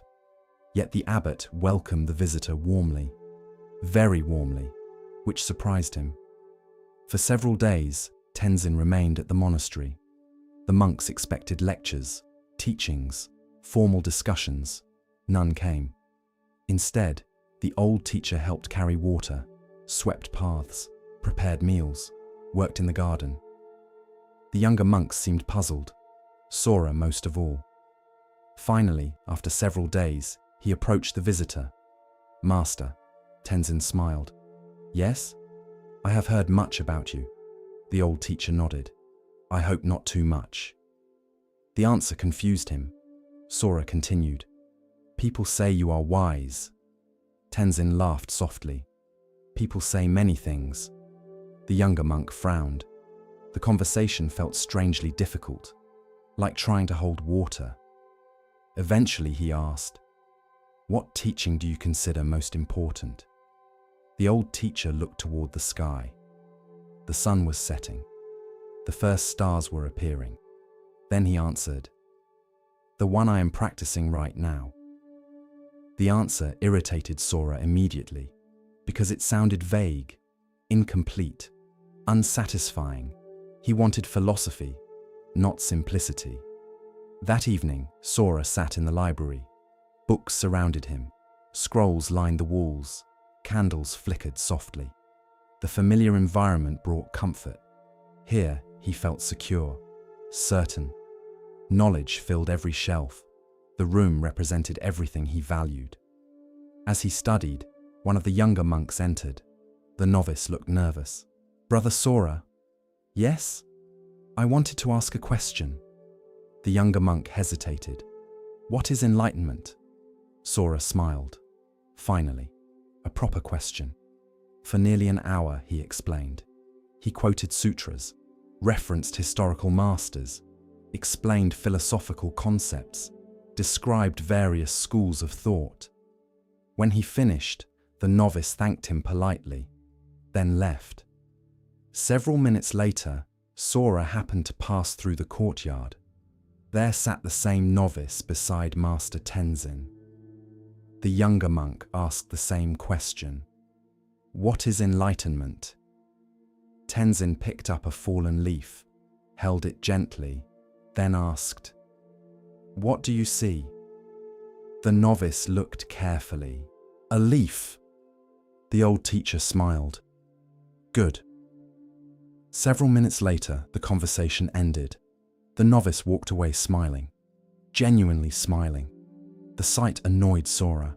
How could a simple answer satisfy someone more than an hour of detailed explanation? The question followed him long into the night.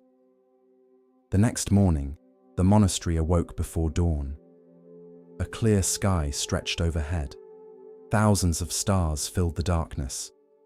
The monks gathered for meditation, Afterward, most returned indoors. Sora remained outside. The stars fascinated him. Astronomy had long been one of his interests. He knew the names of constellations, the movements of planets, the cycles of the moon, the stories attached to each star pattern. As he stood there, Master Tenzin approached. The old teacher looked upward. "Beautiful, isn't it?" Sora nodded. "I know the names of nearly all the visible constellations." The teacher smiled. "I don't." The answer surprised him. "You don't?" "No." Sora frowned. "Why not?" Tenzin continued gazing upward. "I have been too busy looking at them." The sentence lingered. The younger monk wasn't sure why, but something about it felt important. Several days later, the abbot announced an unusual task. A remote mountain shrine needed repairs. Several monks would travel there. The work would take weeks.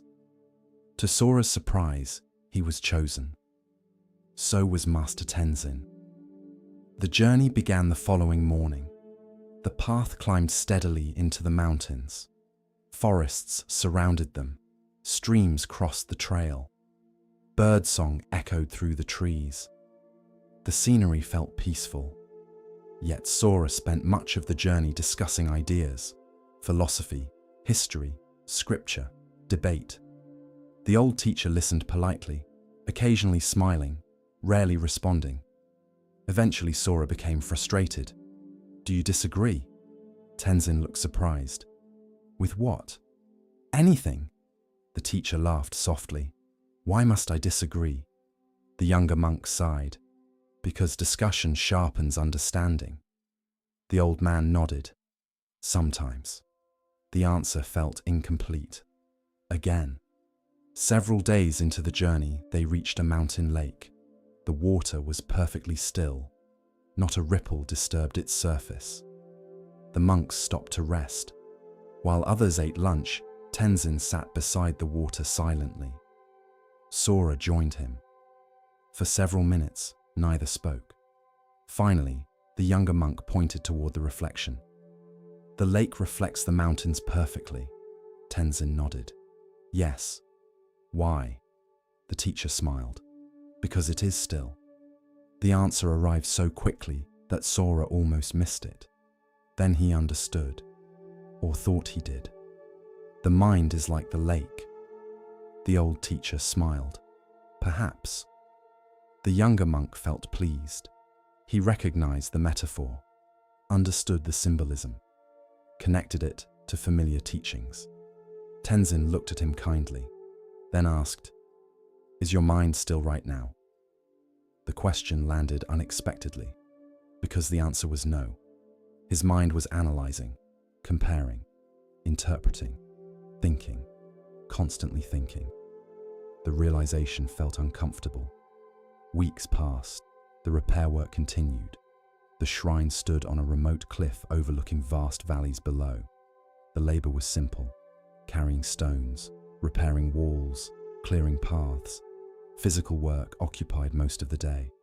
At first, Sora found it frustrating. The tasks seemed intellectually unstimulating. No debates, no books, no complex questions, just work.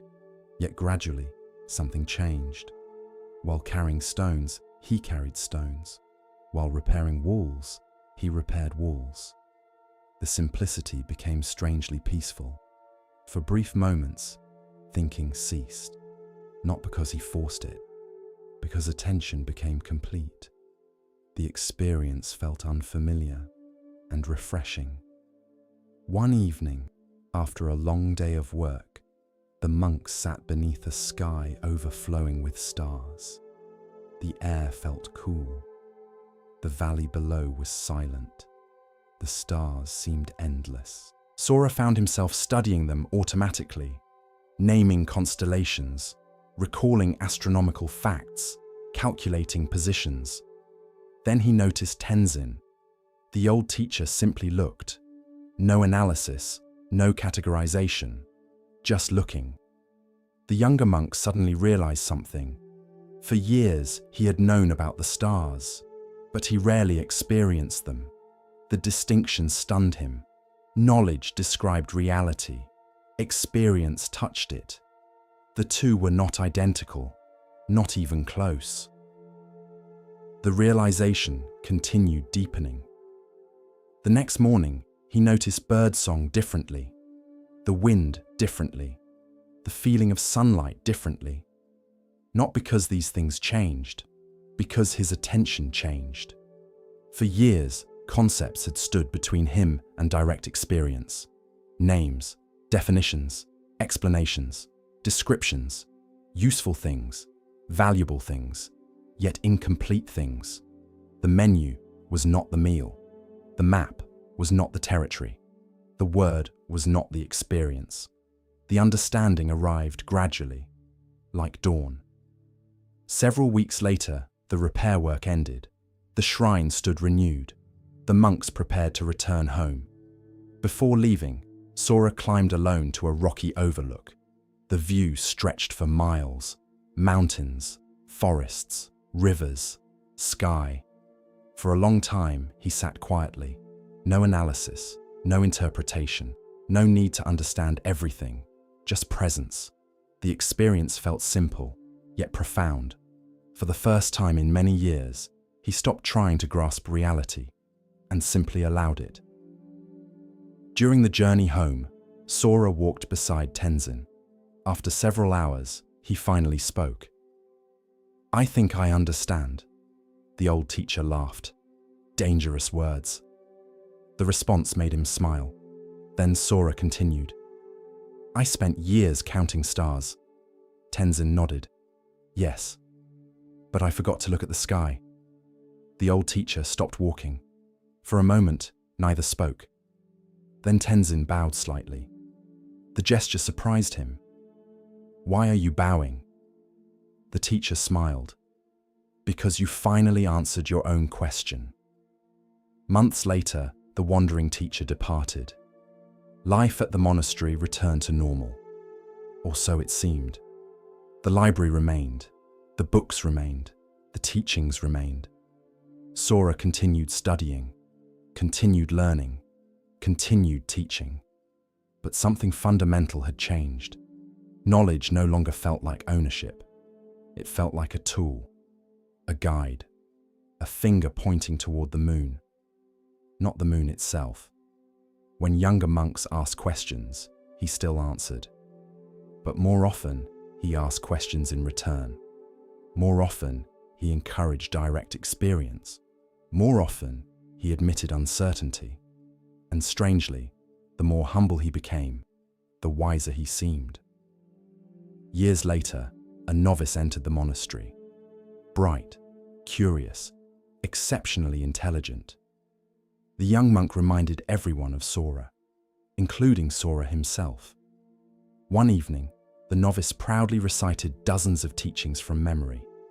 The performance impressed everyone. Afterward, the novice asked, "Master, what do you think?" Sora smiled warmly, then pointed toward the night sky. Thousands of stars shone above them. "What do you see?" The novice immediately began naming constellations, planets, astronomical patterns. Sora listened patiently, then asked, "And what else?" The novice fell silent. The older monk smiled. The lesson was beginning again, as it always does. And perhaps that is the lesson. Knowledge is valuable. Study is valuable. Learning is valuable. The Buddha himself encouraged investigation, reflection, and understanding. Yet intellectual knowledge has limits. A person can memorize every teaching about compassion and still fail to be compassionate.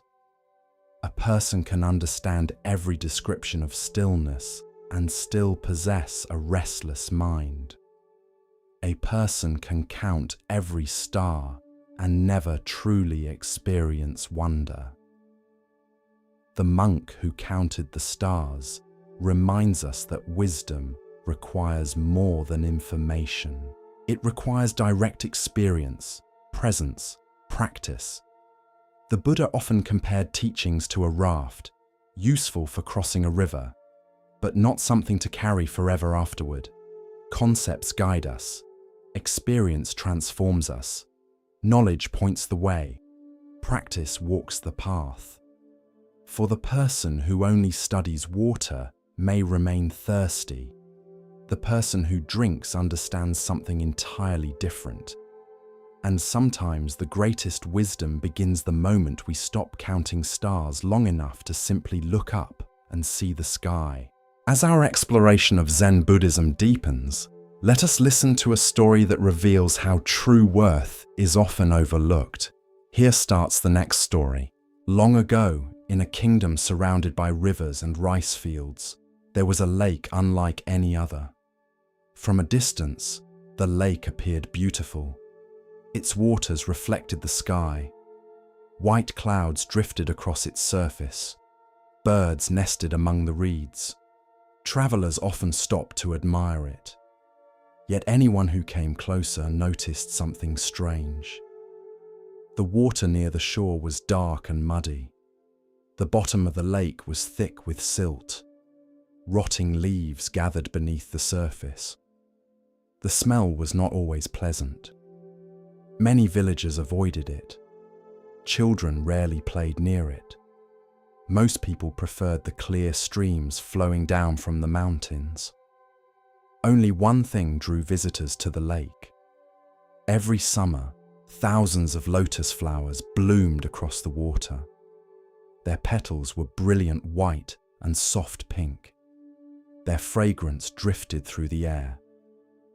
From the muddy depths below emerged some of the most beautiful flowers in the entire kingdom. Among the villagers lived a young woman named Maya. Maya was known for her kindness. She helped elderly neighbors. She cared for injured animals. She shared food with those who had little. Yet despite her gentle nature, she carried a quiet sadness. Years earlier, her father had died unexpectedly. Soon afterward, drought damaged the family's crops. Debt followed. Several close friends moved away. One hardship seemed to arrive after another. Though Maya continued smiling, she often wondered why life felt so difficult. Sometimes she looked at other people and imagined they carried fewer burdens. She assumed they were happier, stronger, luckier. Meanwhile, she felt trapped by circumstances she could not change. One morning, after a particularly difficult week, Maya climbed a hill overlooking the village. There she found an elderly monk sitting beneath a tree. The monk was known throughout the region as Venerable Ketu. People traveled great distances to hear his teachings. Yet whenever someone asked him the secret to happiness, his answer was surprisingly simple. Look carefully. That was often all he said. Maya approached and bowed respectfully. Master, she said, may I ask a question? Of course. She sat beside him. For several moments she searched for the right words. Finally she spoke. Why does suffering seem to follow some people more than others? The monk looked toward the distant lake. Does it? It feels that way. The old monk nodded slowly. And what suffering follows you? Maya hesitated. Then the story poured out. She spoke of grief, loss, disappointment, fear, loneliness, dreams that had never come true. The monk listened without interruption. When she finished, silence settled between them. A gentle breeze moved through the grass. Far below, the lake shimmered in the sunlight. Finally, Venerable Ketu stood. Come with me. They walked down the hillside toward the water. The path wound through fields and groves of trees. Neither spoke. Eventually they reached the edge of the lake. The air smelled of earth and water. Hundreds of lotus flowers floated across the surface. Their petals glowed beneath the afternoon sun. The sight was breathtaking. Maya smiled despite herself. They're beautiful. Yes, said the monk. They continued walking until they reached a narrow wooden dock. The water below was dark. Maya could barely see beneath the surface. The monk pointed downward. "What do you see?" "Mud. And above it, lotus flowers." The old monk nodded. Then he asked a strange question. "If the mud disappeared, what would happen to the lotus?" Maya frowned. She had never considered such a thing. "I suppose there would be no lotus." The monk smiled. "Exactly." For a moment she did not understand. Then the old monk continued. "Every person loves the flower. No one loves the mud. Yet without the mud, the flower could never exist." They sat together on the dock.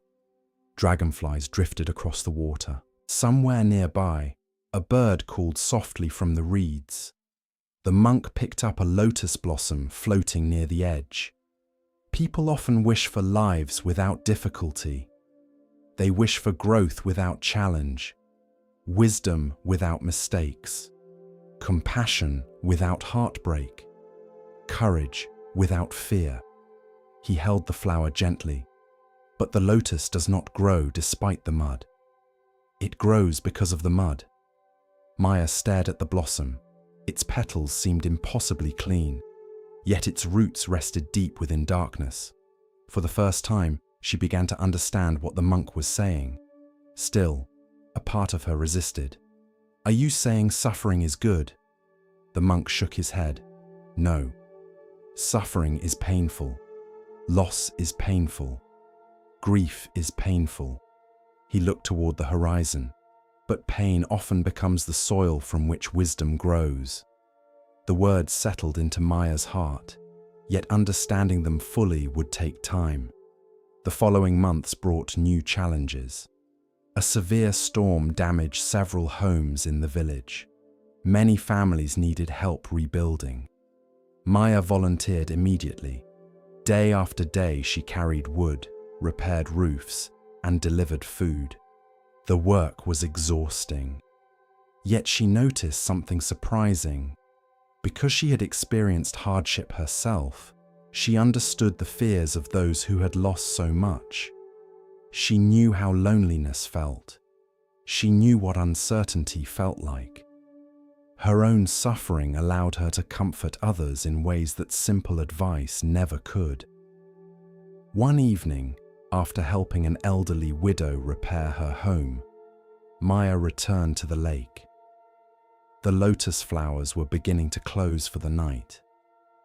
The setting sun painted the water gold. As she watched them, she remembered the monk's words. Perhaps compassion had grown from her grief.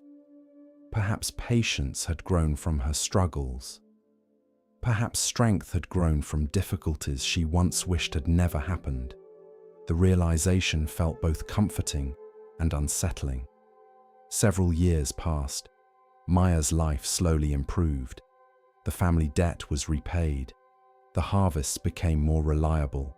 New friendships formed. Yet life remained life.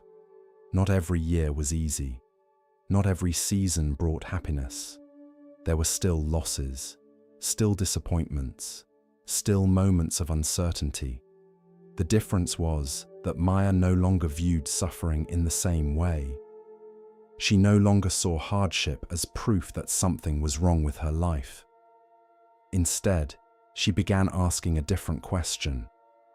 Whenever difficulty appeared, she would quietly ask, "What might this be teaching me?" Sometimes the answer came quickly. Sometimes it took years. But eventually, every challenge revealed something. One winter, a young man named Narration arrived in the village. He had recently lost his business. His confidence was shattered. Every conversation revolved around his failure. "I had everything planned," he often said, "and now everything is ruined." The villagers tried encouraging him. Nothing helped. Finally, someone suggested he speak with Maya. By then, she had become known for her calm wisdom. Narration found her beside the lake one afternoon. The lotus season had ended. Only broad green leaves remained. the water appeared quiet and still. After listening to his story, Maya pointed toward the lake. "What do you see?" The young man looked confused. "Water." "What else?" "Leaves." "What else?" He shrugged. "Mud beneath the surface, I suppose." Maya smiled. Then she told him the story Venerable Ketu had once shared with her. The story of the lotus, the story of mud, the story of growth. When she finished, Nareen sat silently for several minutes. Finally, he asked, "So you're saying my failure may not be the end?" Maya looked across the lake. The lotus never curses the mud. It simply grows. Years later, villagers would often bring their children to the lake. They would point toward the flowers and share the lesson. The children listened with fascination. Some understood immediately. Most did not. That was natural. Certain truths reveal themselves only through experience. One spring morning, many years after their first meeting, Maya visited Venerable Ketu once again. The monk was very old now. His hair had turned completely white. His movements were slower, yet his eyes still carried the same gentle clarity. Together they walked to the lake. Thousands of lotus blossoms covered the water. The sight was more beautiful than Maya remembered. The monk smiled. "You understand now?" It was not a question. Maya nodded. "More than I did before." "And what do you understand?" She looked across the lake. For a long moment she remained silent. Then she answered, "I understand that everyone sees the flower." The monk waited. "But few people appreciate the mud." A smile spread across his face. Maya continued, "I spent years wishing my life had been easier. I thought happiness belonged to people who never suffered." She touched one of the lotus petals. "Now I see that much of what is best within me grew from places I once wanted to escape." The monk nodded. Wisdom often arrives quietly, not as a sudden revelation, not as a dramatic moment, but as a gradual understanding born from living. The afternoon sun reflected across the water. The lotus flowers swayed gently in the breeze, and Maya realized something else. The lotus never remains in bloom forever. Eventually its petals fall, its beauty fades, the seasons change. Yet each year it rises again from the same muddy depths, again and again, just as human beings rise after disappointment, after grief, after failure, after loss. Not because life is easy, but because growth often emerges from the very places that seem darkest. And perhaps that is the lesson of the lotus. When we look at our struggles, we often see only mud. We see confusion, pain, fear, disappointment. Yet beneath the surface, something may already be growing. Patience, compassion, humility, wisdom, strength. The flower is not separate from the mud. The flower is born from it. So when difficult seasons arrive, remember the lotus. Remember that what appears dark today may one day nourish something beautiful. And remember that some of the most extraordinary flowers in the world begin their journey hidden beneath the mud. Far beyond the crowded cities and busy trade routes, hidden among rolling hills covered in wild grass and pine trees, there stood an ancient monastery. The monastery was not famous. No kings visited it. No great treasures were stored there. No sacred relics attracted pilgrims from distant lands. In fact, many travelers passed nearby without ever noticing it. Yet among those who knew of its existence, a particular story was often told. The story concerned the monastery's gate. At first glance, the gate appeared ordinary. It was made of dark weathered wood. Time and weather had softened its edges. Vines climbed along the stone walls beside it. Nothing about it seemed unusual. until visitors noticed one curious detail. The gate had no lock. Not now, not ever. For generations, the gate had remained unlocked. Day and night, winter and summer, storm or sunshine. Anyone could enter, anyone could leave. Many travelers found this strange. Some considered it careless. Others considered it dangerous. The monks never seemed concerned. Whenever visitors asked why the gate remained unlocked, the monks would simply smile and say, "Because freedom cannot be locked." Few people understood what they meant. Among those who did not understand was a young man named Jun. Jun arrived at the monastery during the spring of his 25th year. He carried a small travel bag and a very heavy heart. From the outside, his life appeared successful. His family owned prosperous farmland. His health was good. His future seemed promising. Yet inside, Jun felt trapped. Trapped by expectations. Trapped by fear. Trapped by the endless pressure to become someone important. Since childhood, people had told him what he should become. His parents had expectations. His teachers had expectations. His neighbors had expectations. Even he had expectations. Each year seemed to add another burden, another responsibility, another standard he was supposed to reach. At first, he pursued these goals eagerly, but over time, something changed. The more success he achieved, the less free he felt. Every accomplishment created new pressure. Every victory created new obligations. Every step forward seemed to tighten invisible chains around his life. Eventually, he became exhausted, not physically, spiritually. One evening, after months of inner turmoil, he left home and began wandering. Several weeks later, his journey brought him to the monastery. The first thing he noticed was the gate, or rather, the absence of a lock. He examined it carefully. Surely there had once been one.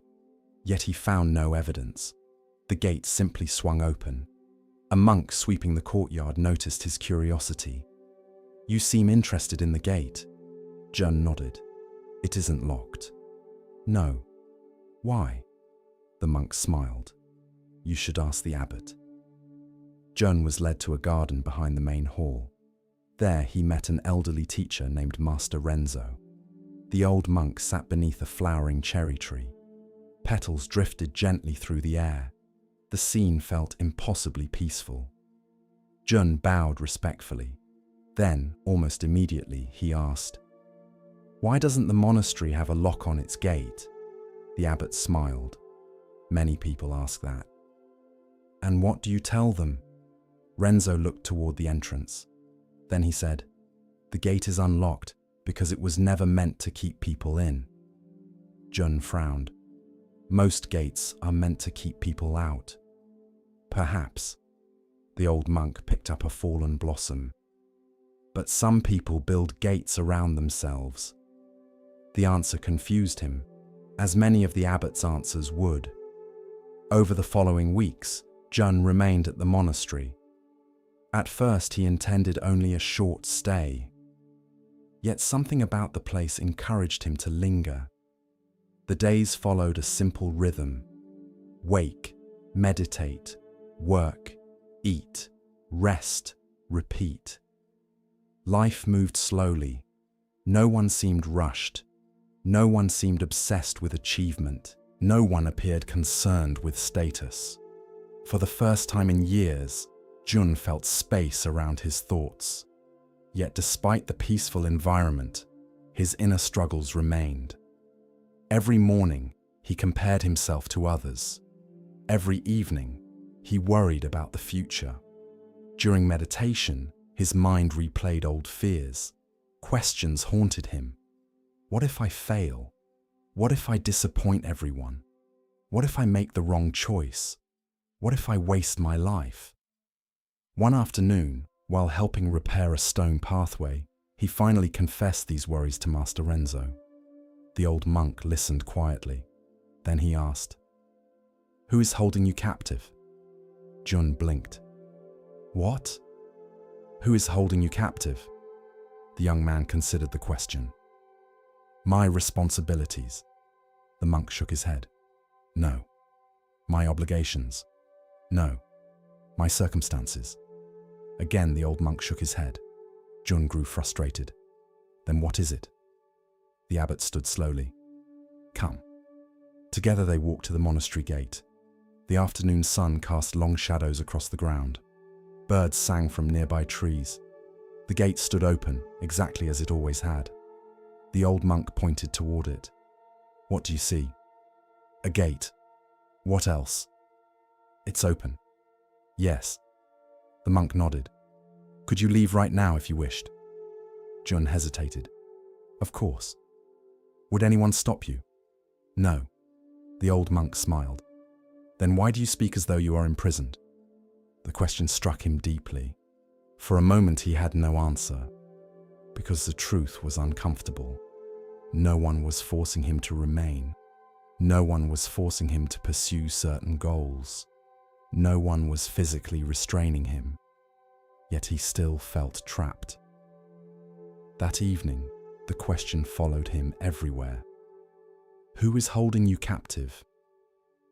The next morning, he noticed something while walking through the village below the monastery. A farmer worked happily in a small field. The man owned very little, yet he seemed content. Later, Jun passed a wealthy merchant. The merchant owned far more than the farmer, yet his face looked tense and worried. The contrast lingered in his mind. Perhaps freedom and circumstances were not the same thing. Months passed. Summer arrived. The hills turned green. Wildflowers bloomed. Jun continued practicing. Gradually, he became more aware of the stories running through his mind. Stories about success, stories about failure, stories about who he was supposed to be, stories about what others expected. For years he had accepted these thoughts as reality. Now he began questioning them. One morning during meditation, a surprising realization appeared. Much of his suffering came not from his actual life, but from his resistance to life.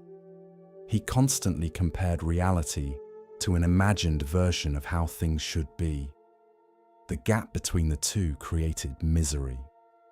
The insight felt both liberating and unsettling, because if he was creating part of his own prison, then he could no longer blame the world. Autumn arrived. Leaves began falling from the trees.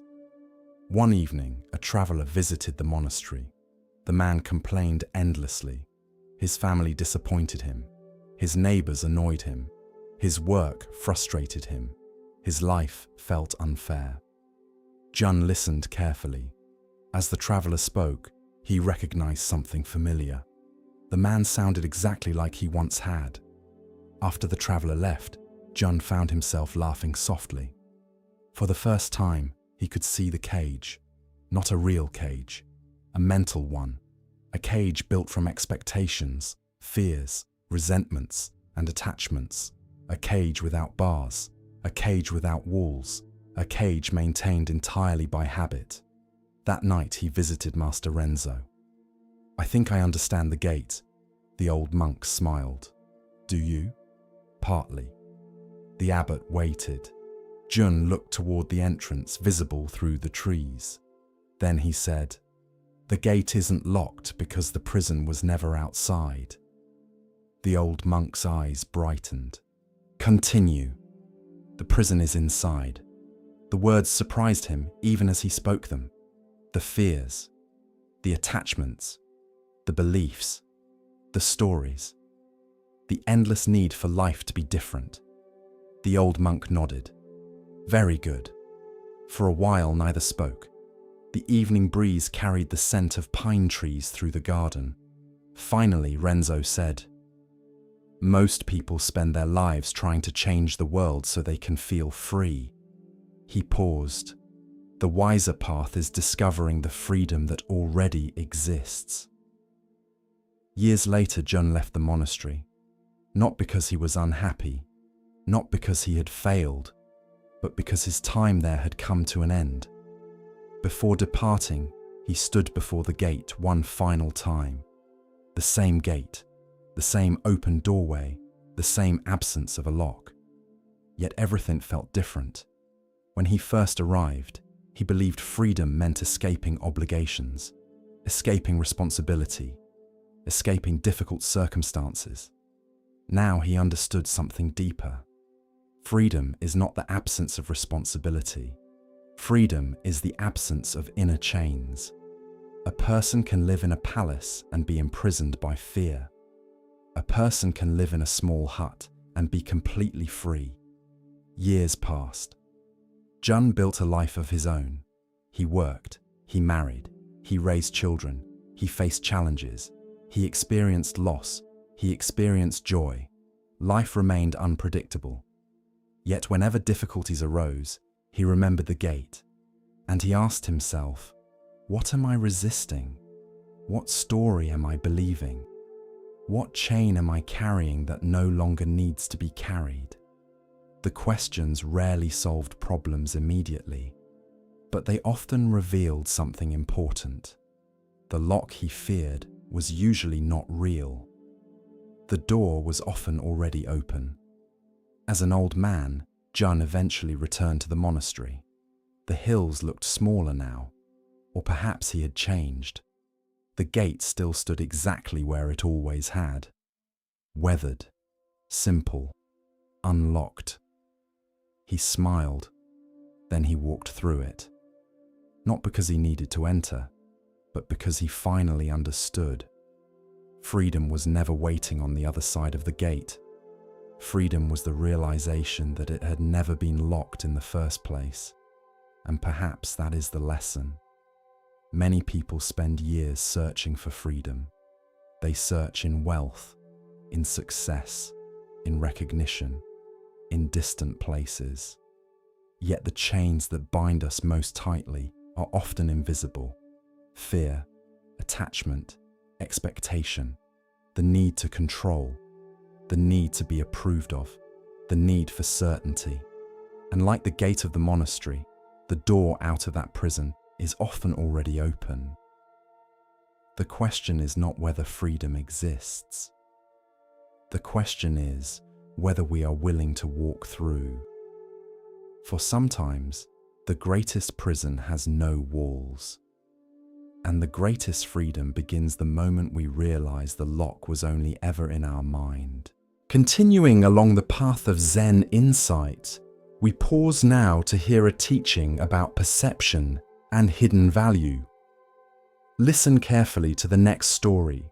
Long ago, in a quiet province of green valleys and distant mountains, there was a river that ran beside a small village.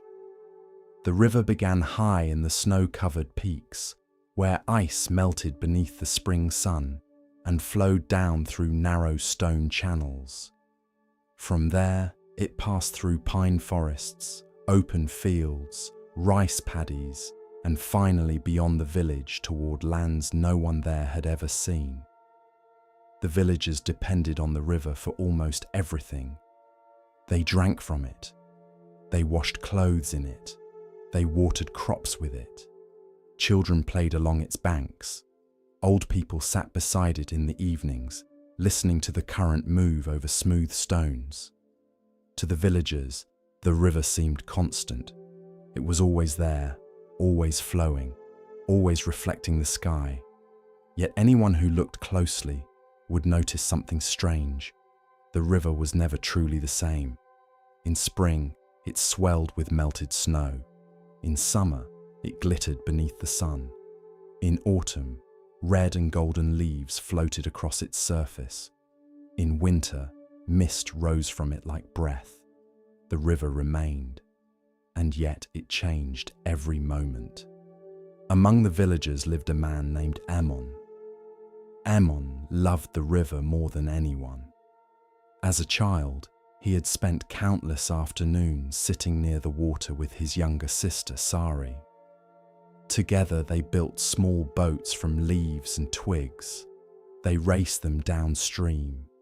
They laughed whenever one became trapped between stones. They believed those days would last forever, but nothing lasts forever.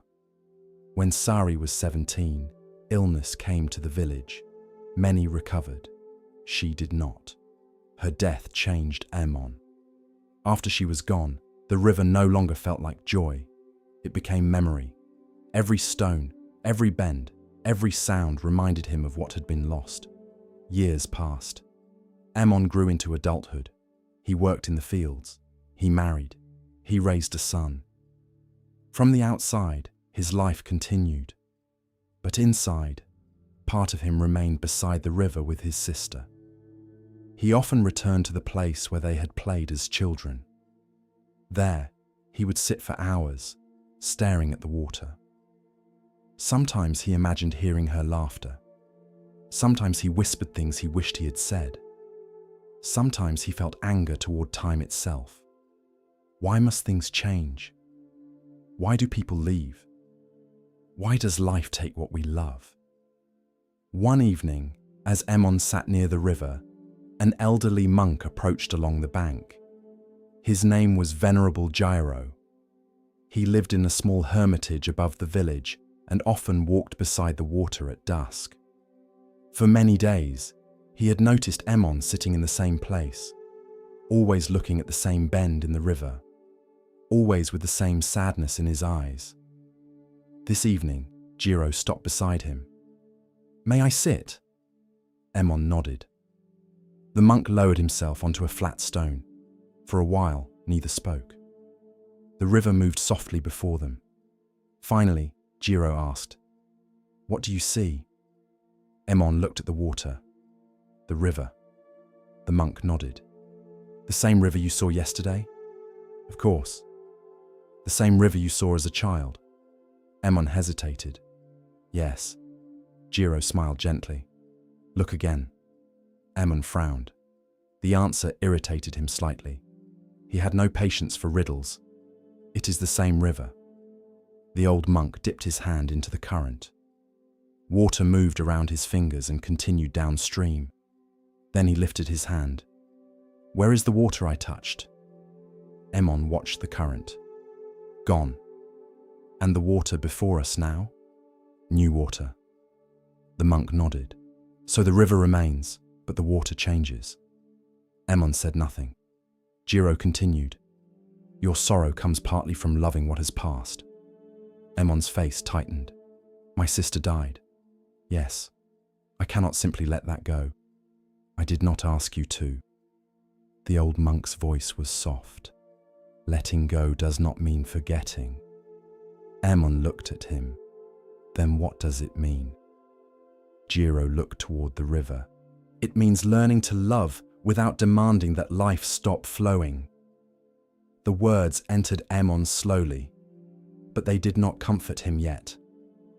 Over the following weeks, the monk and Ammon often met beside the river.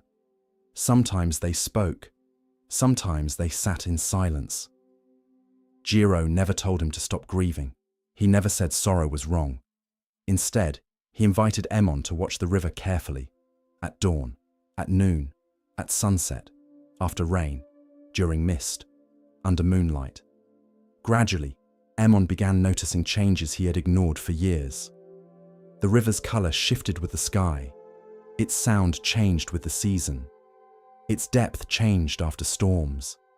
Its banks changed as roots grew and stones moved. Even the place where he sat was not exactly the same. Grass had spread. A tree branch had fallen. Moss had grown along the stones. Everything was changing. Quietly. Constantly.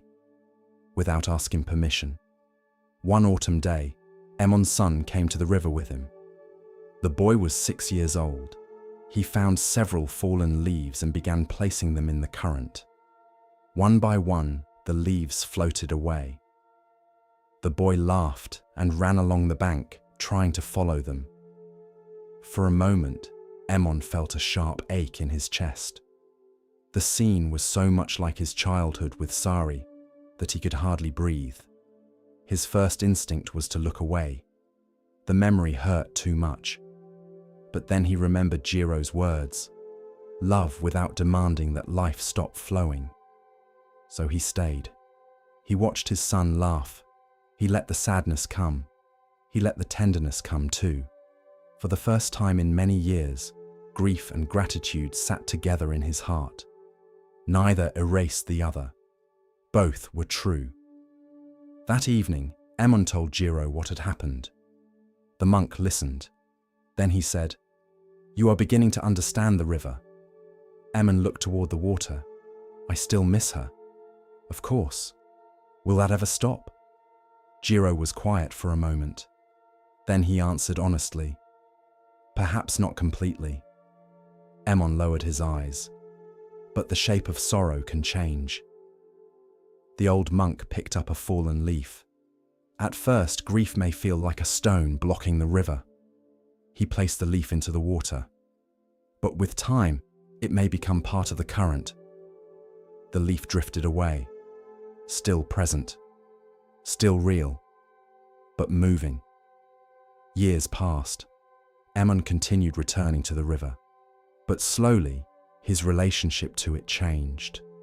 It no longer belonged only to the past. It became part of the present again. He brought his son there. Then, years later, his daughter. He taught them how to make leaf boats. He showed them where the water ran fastest. He told them stories about their Aunt Sari, not with the frozen pain he once carried, but with warmth, with love, with a sadness that had softened into memory. One spring, heavy rains came. The river rose higher than anyone had seen in years. Water flooded several fields. A footbridge washed away. Villagers worked together to protect homes and repair damage. Emon labored beside them. During the storm, he realized something. The river that nourished the village could also destroy. The river that carried childhood memories could also carry away bridges. The river was not gentle or cruel. It was simply flowing according to causes and conditions. Rainfall, snowmelt, wind, stone, earth, season. Everything shaped it, just as everything shaped human life. Joy, loss, love, fear, aging, change. No single moment stood alone. After the flood, the riverbank looked different. The old sitting place where Emon had grieved for years was gone. The water had carved away part of the shore. At first, he felt a familiar sadness. Then, unexpectedly, he smiled. Even the place where he had mourned had changed. Life had not preserved it for him, and perhaps it was not meant to. That evening, he found Jiro at the hermitage. The monk was older now. His steps had slowed. His voice had grown softer. Emon bowed and said, "The river took my place." Jiro smiled. "And what did it give you?" Emon thought carefully. "A new bank." The old monk nodded. "Yes. Sometimes the teaching arrived as words, sometimes as water." Years continued passing. Emon became an elder of the village. Younger people often came to him when they suffered losses. A farmer whose harvest failed. A mother whose child moved away. A young man whose marriage ended. An old woman afraid of death. Emon never rushed her grief. He never offered easy comfort. Instead, he often walked with them to the river. There he would ask, "Is this the same river as yesterday?" Most answered yes. Then he would ask them to watch. The current, the light, the leaves, the stones, the endless movement. Eventually some would understand. Not immediately, but slowly, the way all deep truths are understood. One evening, a young woman named Mira came to him weeping. Her husband had died unexpectedly. "I cannot bear it," she said. "I want everything to be as it was." Emon listened quietly. He remembered that feeling, the desperate wish that time could reverse, that life could freeze at the moment before loss. He led her to the river. They sat together at dusk. The water reflected violet clouds. For a long while, Mira cried. Ammon said nothing. When her tears softened, he spoke. I once thought the river was cruel because it would not stop. Mira looked at him. Was it? No. He watched the current move. It was teaching me that love must learn how to flow. She did not answer, but her breathing slowed. The river continued. Years later, when Venerable Jiro was nearing death, Ammon visited him daily.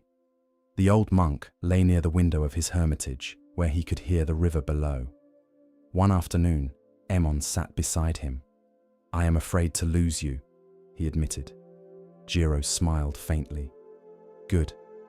Ammon laughed softly through his sadness. Good. It means you have loved. The old monk's breathing was slow. Do not make grief your enemy. He turned his eyes toward the sound of water. Only do not build a dam around it. A few days later, Jiro passed away.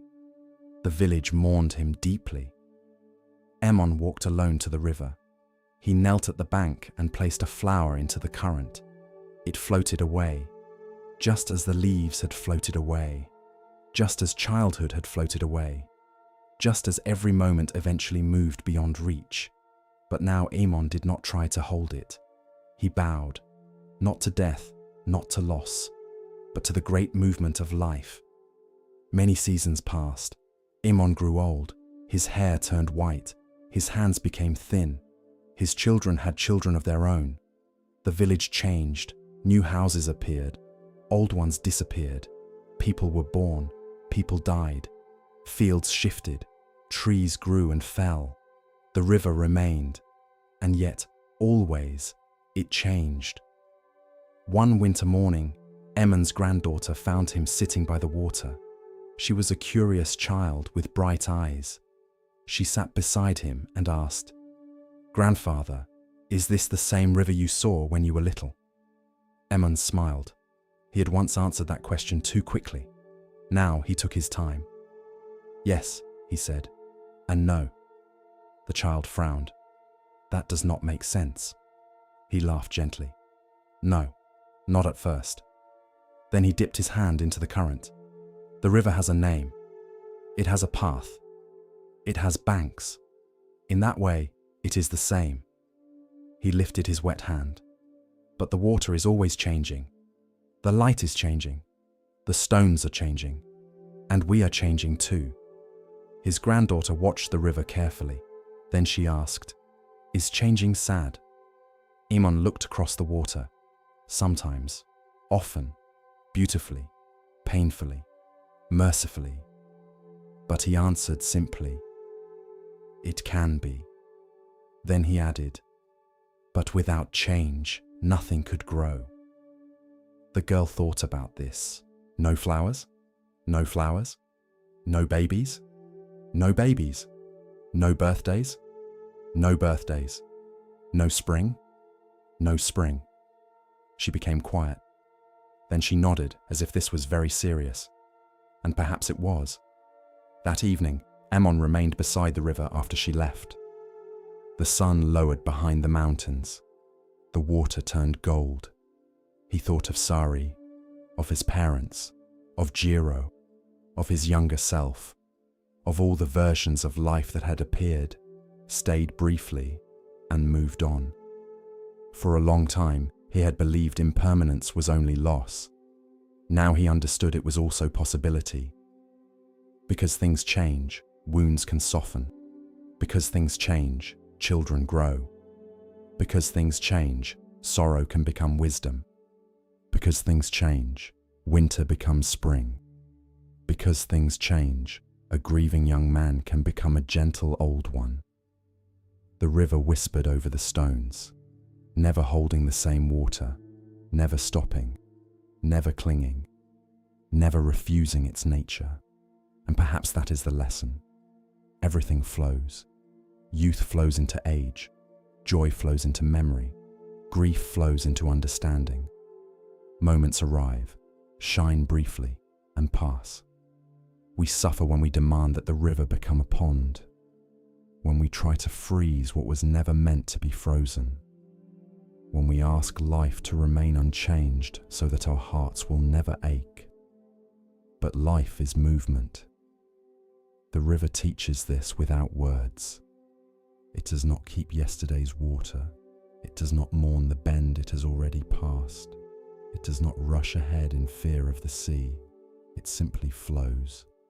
So when change comes, as it always does, remember the river. Let yourself grieve. Let yourself love. Let yourself remember. But do not demand that life stop moving. For the same current that carries things away also carries new things toward us. And if we learn to sit beside it with an open heart, we may discover that impermanence is not only the reason we suffer, it is also the reason healing is possible. As we drift deeper into the still waters of Zen, a quiet teaching begins to rise, one that speaks of clarity and of value not always seen. Listen gently now. The next story begins. At the edge of a quiet valley stood a mountain so large that it seemed to hold the sky in place. Its peak disappeared into clouds. Its slopes were covered with pine forests, stone paths, and hidden streams. For generations, villagers had lived beneath its shadow. They planted rice in the fields below. They gathered herbs along its lower trails. They told stories about its storms, its caves, and its silence. To them, the mountain was not merely stone. It was a presence, steady, ancient, unmoving. In the village lived a young man named Aaron. Aaron was impatient. He did not think of himself that way. He called himself ambitious, determined, hard-working. But those who knew him well understood the truth. He wanted everything quickly. If he planted seeds, he wanted sprouts the next morning. If he practiced a skill, he wanted mastery within days. If he faced a problem, he wanted it solved immediately. Waiting frustrated him. Slow progress angered him. He admired anything fast. Fast rivers, fast horses, fast traders, fast success. But the mountain annoyed him. Each morning, when he stepped outside his home, there it stood, silent, massive, unchanged. While people hurried, the mountain remained. While seasons moved, the mountain remained. While villagers aged, married, argued, celebrated, and died, the mountain remained. One day, after failing again to master meditation, Aaron stormed out of the monastery hall. He had been sitting for only a short time, but his mind had wandered endlessly. Thoughts came, memories came, plans came, frustration came. Finally, he gave up. Outside, an elderly monk named Venerable Soren was sweeping the stone path. He looked at Aaron and smiled. "Your face is full of weather today." Aaron sighed. "I cannot do it." "Cannot do what?" "Meditate." Soren leaned on his broom. "What happened?" "My mind will not become still." "How long did you sit?" "Almost 1 hour." The old monk nodded. 1 hour. Aaron frowned. That should be enough to feel something. Soren looked toward the mountain. "Do you see that mountain?" "Of course." "Do you think it became a mountain in 1 hour?" Aaron looked annoyed. "That is different." "Is it?" The monk returned to sweeping. Aaron waited for further explanation. None came. Over the following weeks, Aaron continued struggling. He tried meditation, then abandoned it. He tried calligraphy, then grew frustrated. He tried learning herbal medicine, then complained that there were too many plants to remember. He began many things, finished few. Every time progress slowed, he decided the path must be wrong. One afternoon, after another failed attempt at meditation, he went to Soren again. "Master, I need a teaching that works faster." The old monk laughed softly. "Faster than what?" Faster than this. Soren pointed toward the mountain. Then go ask the mountain. Aaron stared at him. The mountain?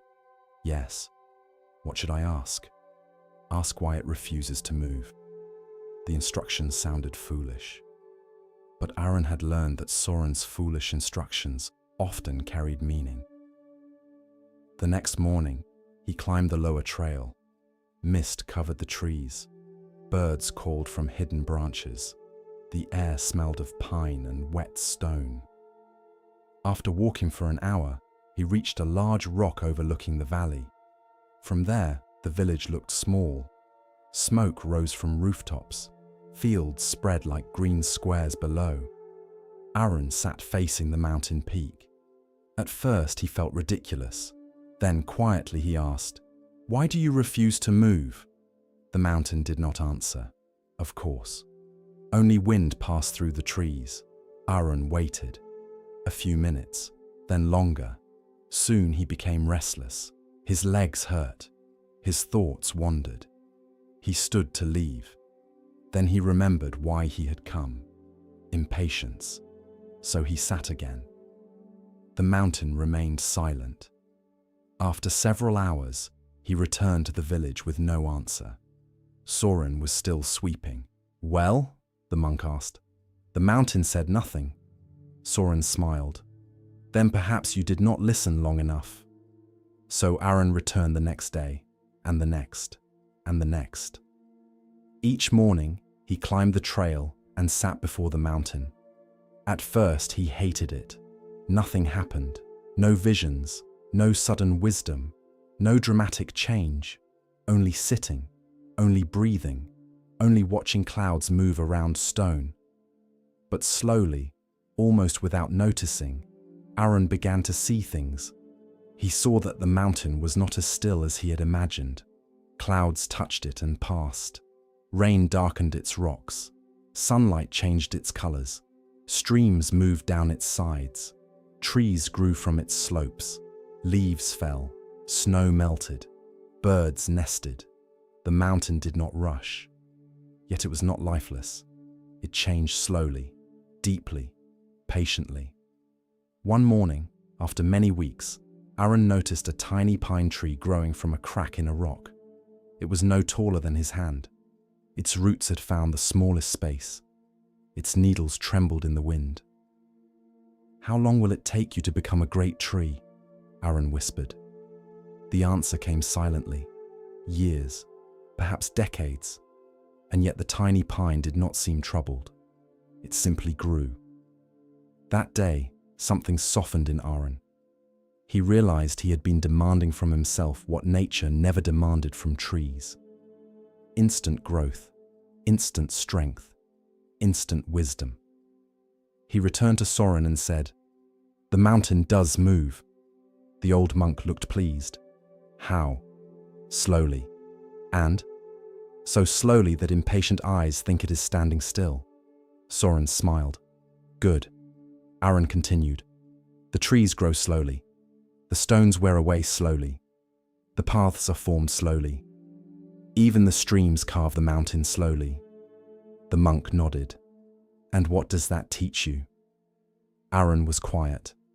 Then he answered, "That slow change is still change." From that day, his practice changed. Not because meditation became easy. It did not.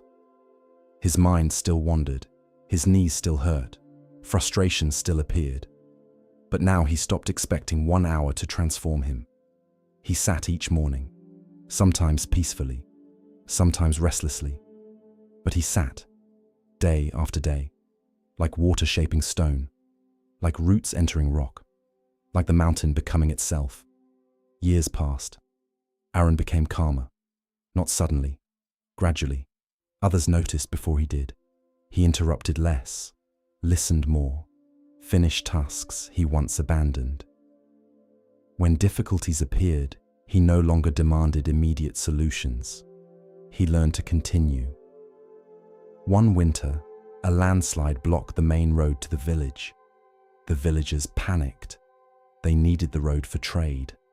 Many argued about what to do. Some wanted to abandon the route. Others cursed the mountain. Aaron listened quietly. Then he said, "We clear it one stone at a time." The work took many weeks. Each day, villagers removed rocks, mud, and broken branches. At first, progress seemed invisible, but slowly the path reappeared. One stone, then another, then another. By spring, the road was open. The villagers celebrated. Aaron stood quietly at the edge of the path, looking toward the mountain. He understood now. Great things rarely yield to one dramatic effort. They yield to steady effort repeated. Years later, young students came to Aaron for guidance. Many were like he had once been, impatient, eager, frustrated. They wanted peace quickly, wisdom quickly, success quickly. Whenever they complained, Aaron took them up the mountain trail. He showed them the tiny pine tree he had once discovered. By then, it had grown taller than a person, still small compared to the ancient trees, but strong, alive, rooted. "This tree is a teacher," Aaron would say. The students often looked confused. "It has never hurried." He would point to the rocks beneath it. It did not wait for perfect soil. It did not complain about the stone. It simply grew where life placed it.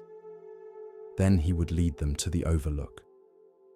Together, they would sit facing the mountain. Some students became restless within minutes. Others grew bored. A few became irritated. Aaron would smile. He understood. Then he would say, "The mountain has time to teach those who have time to listen." And perhaps that was the lesson. Patience is not doing nothing. Patience is steady effort without demanding immediate reward. Patience is trusting that small actions matter, even when results are not yet visible. The seed beneath the soil is not failing because we cannot see the sprout. The river is not failing because the canyon takes centuries to form. The meditator is not failing because the mind wanders. The heart is not failing because healing takes time. Some things grow slowly because they are meant to grow deeply. So when the path feels long, remember the mountain. It does not rush. It does not despair. It does not measure itself by one morning or one season. It remains. It receives rain. It receives snow. It receives sunlight. It changes quietly. And over time, even stone is shaped. So continue. One breath, one step, one day, one patient effort at a time. For the mountain that seems unmoving may be changing more deeply than anyone can see. Every autumn, the monastery disappeared beneath a sea of leaves. The temple sat on a hillside surrounded by ancient maple trees. For most of the year, the trees provided shade, beauty, and quiet companionship. But when autumn arrived, they released their leaves by the thousands. Red leaves, gold leaves, orange leaves, brown leaves. They drifted from the branches day after day. They covered the paths, the courtyards, the gardens, the rooftops, the stone steps leading to the meditation hall. No matter how often the monks swept, more leaves appeared. The work never seemed to end. Among the younger monks lived a novice named Jun. Jun disliked sweeping. He disliked many chores, but sweeping occupied a special place in his frustration. To him, the task felt pointless. Every morning he cleared the paths. Every afternoon they were covered again. Every evening even more leaves arrived. The work produced no lasting result. At least none he could see. Whenever assigned to sweeping duty, Jun sighed dramatically. Sometimes he complained openly. Sometimes only inside his mind. But the dissatisfaction remained. One morning, after spending nearly an hour clearing the central courtyard, A gust of wind scattered fresh leaves across the stones. Jun stared in disbelief. The courtyard looked almost exactly as it had before. His shoulders slumped. This is ridiculous. An elderly monk standing nearby heard him. His name was Master Ren. He was one of the oldest monks in the monastery. Quiet, patient, rarely in a hurry. The old monk smiled. What is ridiculous? The leaves. Master Ren glanced around. They seem normal enough. Jun groaned. I just swept all of this. The old monk nodded.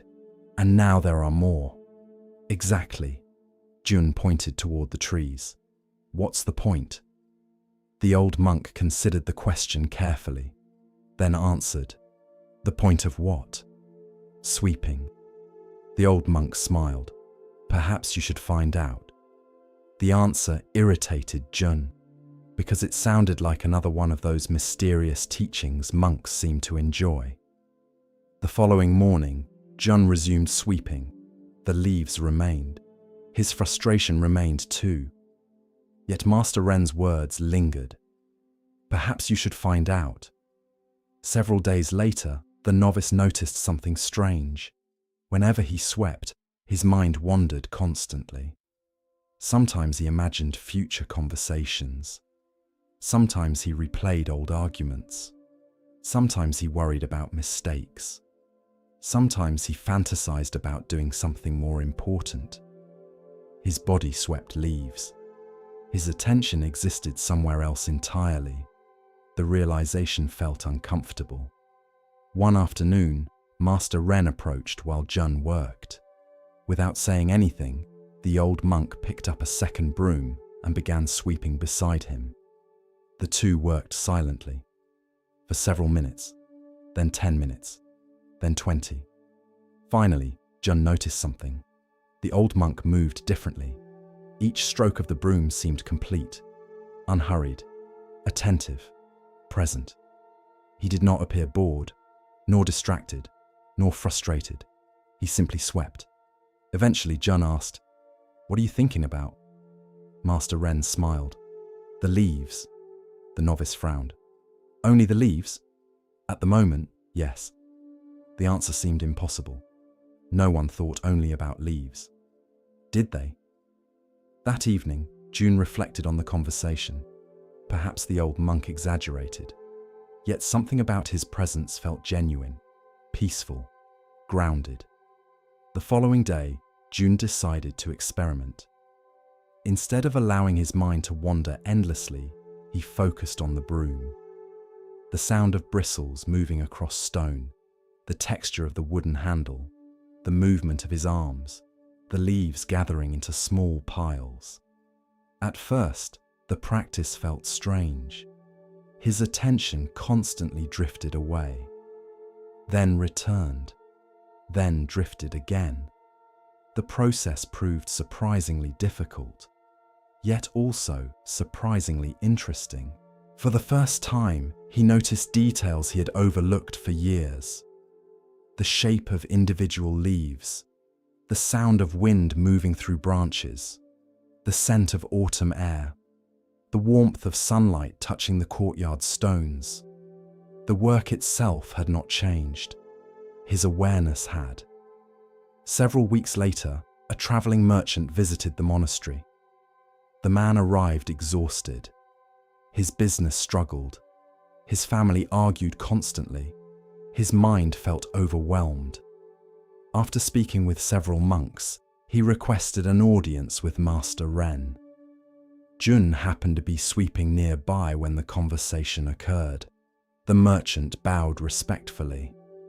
"Master, how do I find peace?"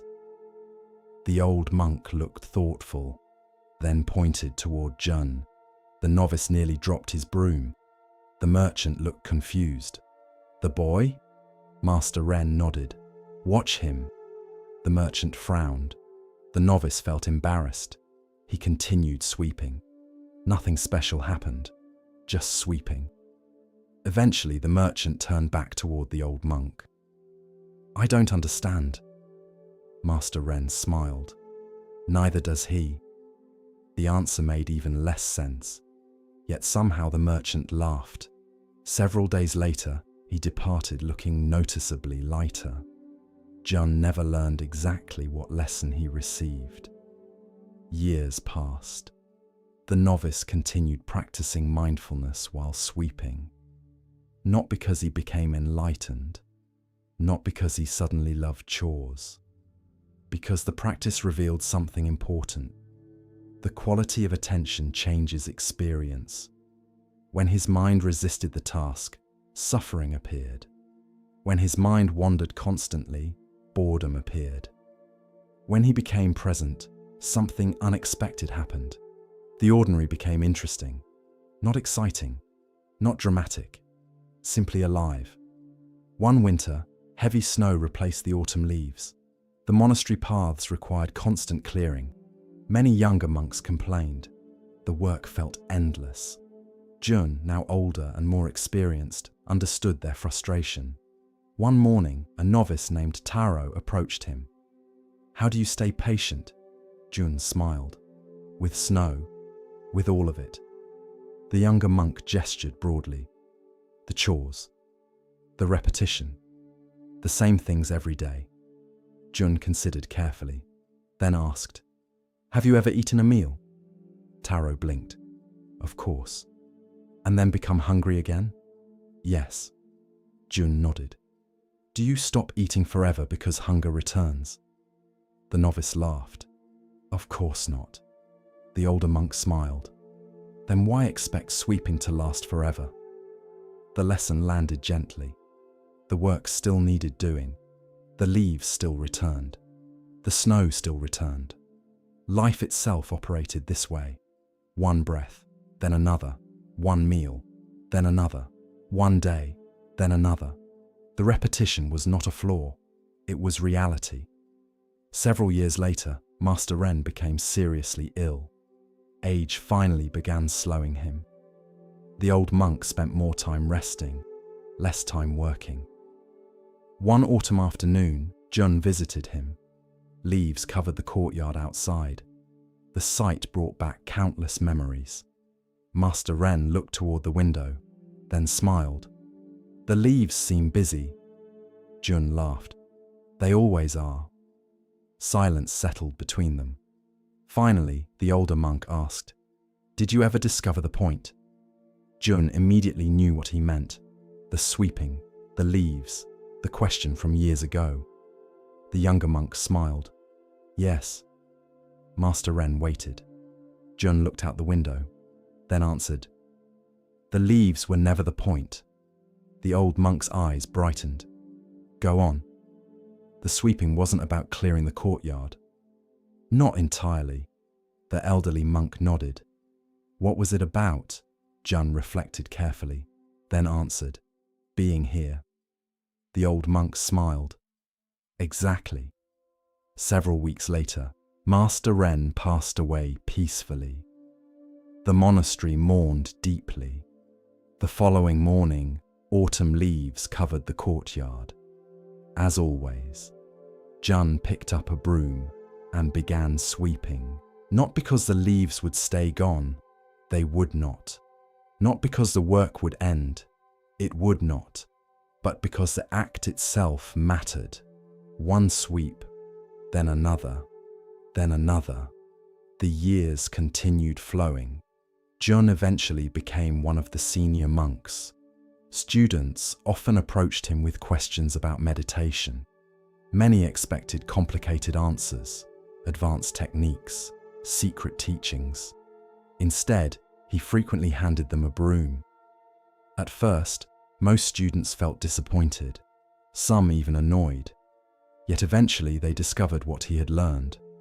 Mindfulness is not limited to meditation halls.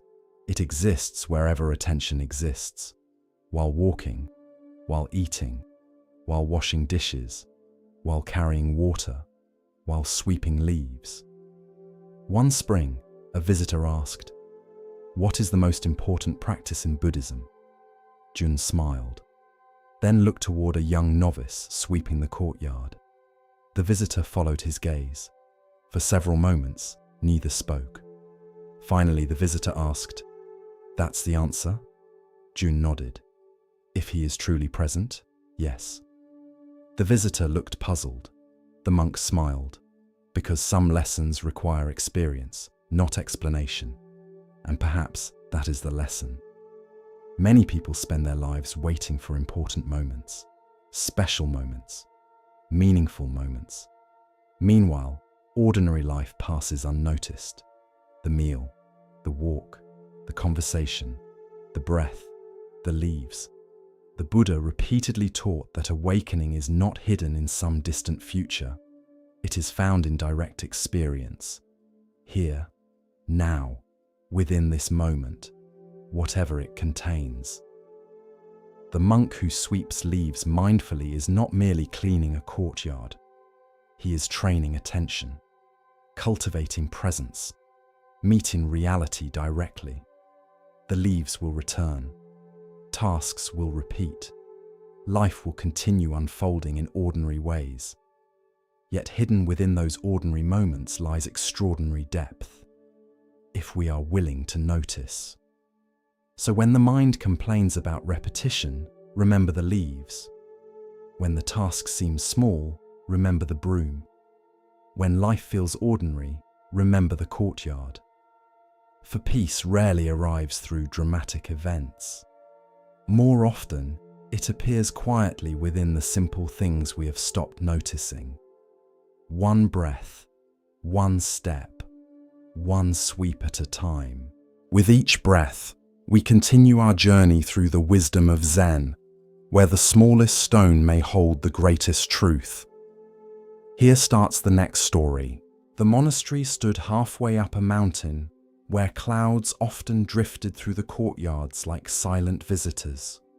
It was not a large monastery. No famous teachers lived there. No kings made pilgrimages to its gates. Most travelers passed by without noticing it. Yet those who stayed often left carrying something valuable. Not an object, not a secret teaching, something quieter. A different relationship with ordinary life. Among the monks living there was a man named Ren. Ren had entered the monastery when he was young. Now he was approaching middle age. He was respected by students, trusted by teachers, diligent in his practice. Yet there was one problem. Ren was rarely where he was. His body sat in one place. His mind occupied another. When walking, he thought about arriving. When eating, he thought about work. When working, he thought about rest. When resting, he thought about tomorrow. His attention constantly traveled ahead of him. The habit seemed harmless. Most people lived similarly. Yet it produced a subtle dissatisfaction that followed him everywhere. Nothing ever felt complete. No moment seemed enough, because each moment served mainly as a bridge toward another. Ren rarely noticed this directly. Like a fish unaware of water, he lived inside the habit without seeing it clearly. Then one autumn morning, a traveler arrived. The visitor was an elderly tea master named Jiro. His reputation stretched across several provinces. People spoke of his tea ceremonies with unusual reverence. Some called them art. Others called them meditation. A few called them teachings disguised as tea. The abbot welcomed him warmly. Several monks gathered eagerly, including Ren. At first, the younger monk expected discussions about tea leaves, preparation methods, ceremonial techniques. Instead, Jiro spent much of his first day quietly observing the monastery. He watched monks sweep paths, carry water, prepare meals, meditate. The attention he brought to simple activities felt unusual, as though every action deserved complete respect. That evening, Ren finally asked, "Master Jiro, what makes tea special?" The old man smiled. "Nothing." The answer surprised him. "Nothing. Tea is tea." Ren frowned. The tea master laughed softly. The special part is attention. The words lingered, though their meaning remained unclear. The following morning, Jiro invited several monks to join him for tea. The gathering took place in a small room overlooking a garden. The space contained almost nothing. A low table, simple cushions, a kettle, tea bowls, silence. The simplicity immediately struck Ren.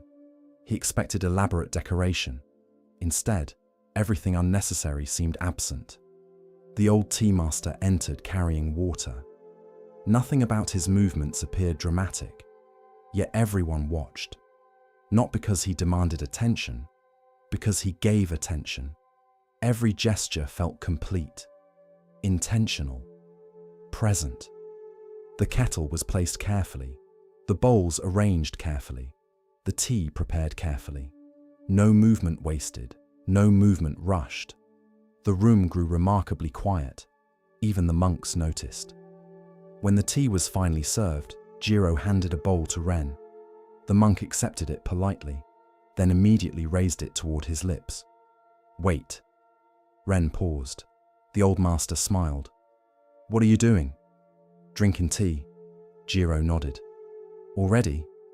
The monk looked confused. The tea master pointed toward the bowl. "What do you see?" Ren glanced down. "A bowl." "What else?" "Tea." The old man smiled. "Look again." Several moments passed. The monk noticed steam rising gently, tiny patterns on the ceramic surface, the warmth against his hands, subtle fragrance drifting upward, details he almost missed. The tea master nodded. "Now drink." Ren took a sip. The experience felt unexpectedly vivid, not because the tea differed, because his attention differed. Later that day, he approached Jiro privately. "I think I understand." The tea master smiled. "Wonderful." "What?" Ren hesitated, then laughed. "Perhaps I don't understand." The old man laughed too. "A good beginning." They walked slowly through the garden. Autumn leaves drifted from nearby trees. Eventually, Jiro asked, "When you drink tea normally, what else are you doing?" Ren thought carefully. The answer appeared quickly. Planning, remembering, worrying, thinking. The tea master nodded. "Exactly." The older man stopped walking, then pointed toward a leaf falling from a branch. The two watched silently. The leaf turned gently in the air, then landed softly on the ground.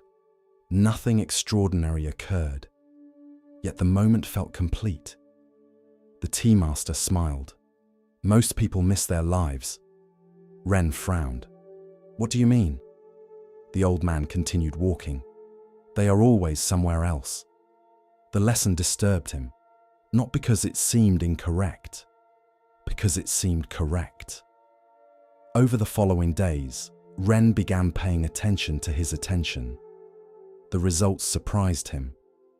While eating breakfast, his mind discussed afternoon tasks. While performing afternoon tasks, his mind imagined evening rest. While resting, his mind reviewed unfinished work. The pattern appeared endless. One moment was rarely enough. The mind constantly reached elsewhere.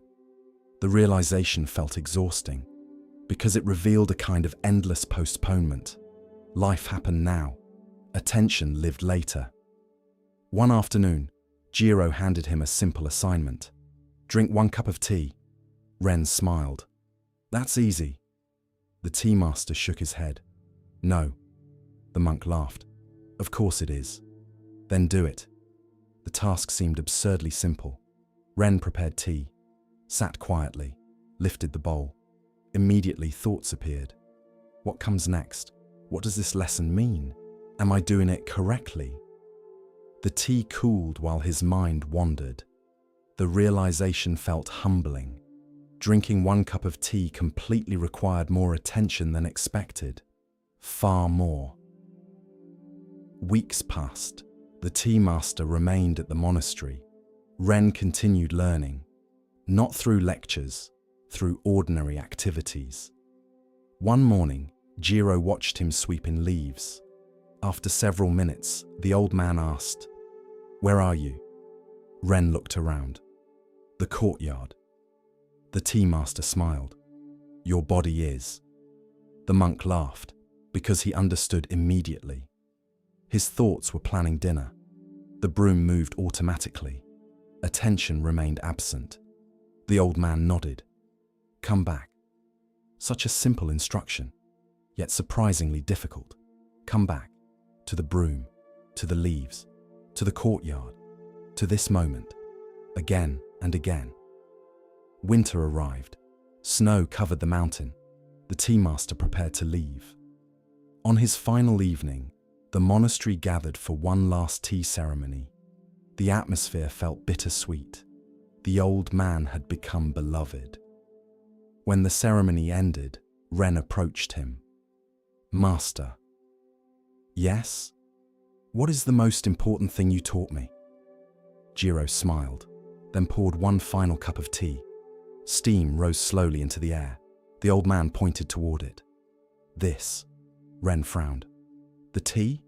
The tea master shook his head. "This moment." The answer felt simultaneously simple and enormous. Years passed. Jiro eventually died. The monastery continued. Seasons changed. Students arrived. Students departed. Life unfolded. Yet the lesson remained. Ren became a teacher himself. The tea bowl became one of his favorite teaching tools. Students often arrived seeking wisdom, complicated answers, profound insights. Instead, he frequently offered tea. One afternoon, a young novice complained, "My meditation isn't improving." Ren poured tea.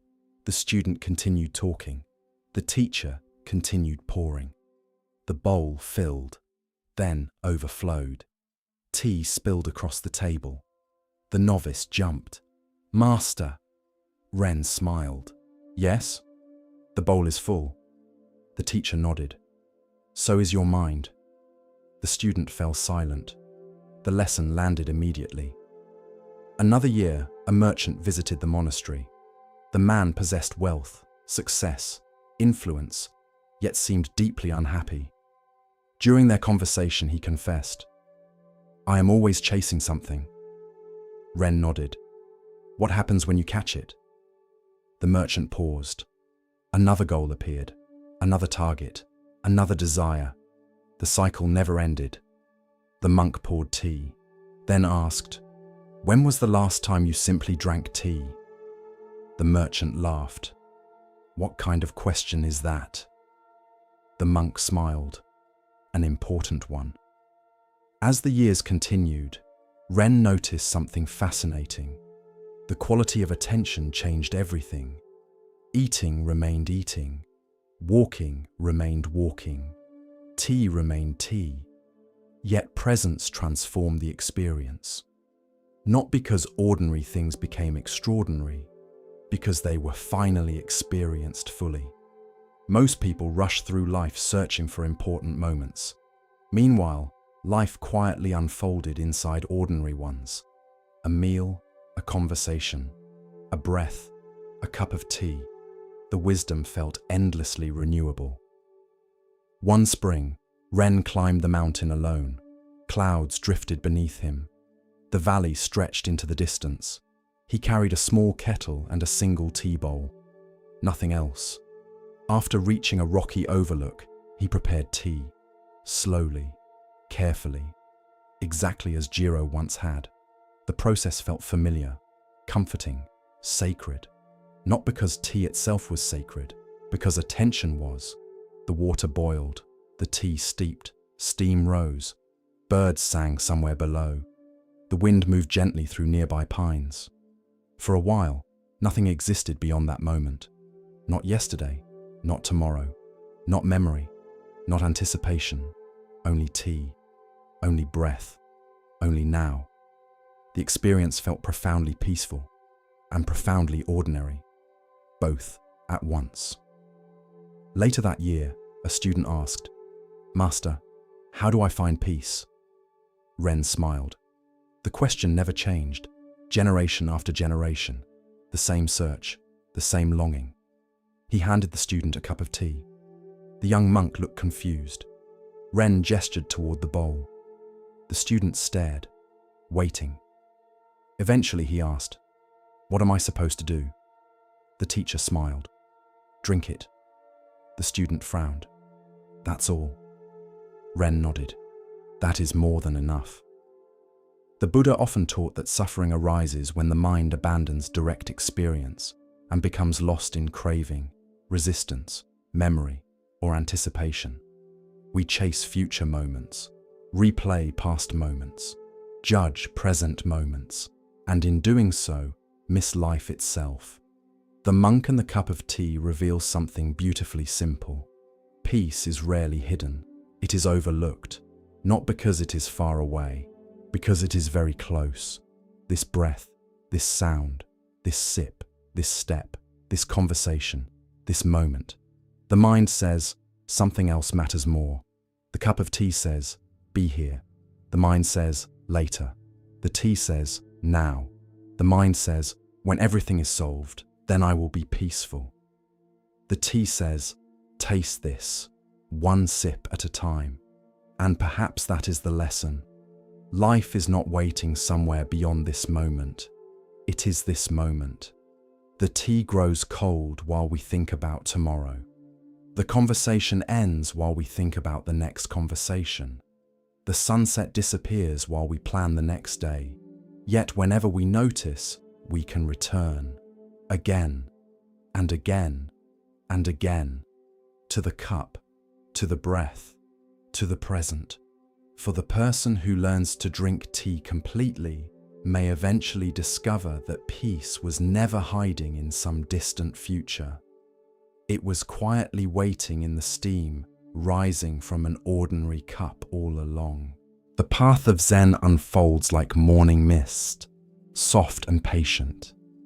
In this next tale, we are invited to see, beyond appearance, into essence. Listen carefully to the next story. The kingdom of Shun was famous for its splendor.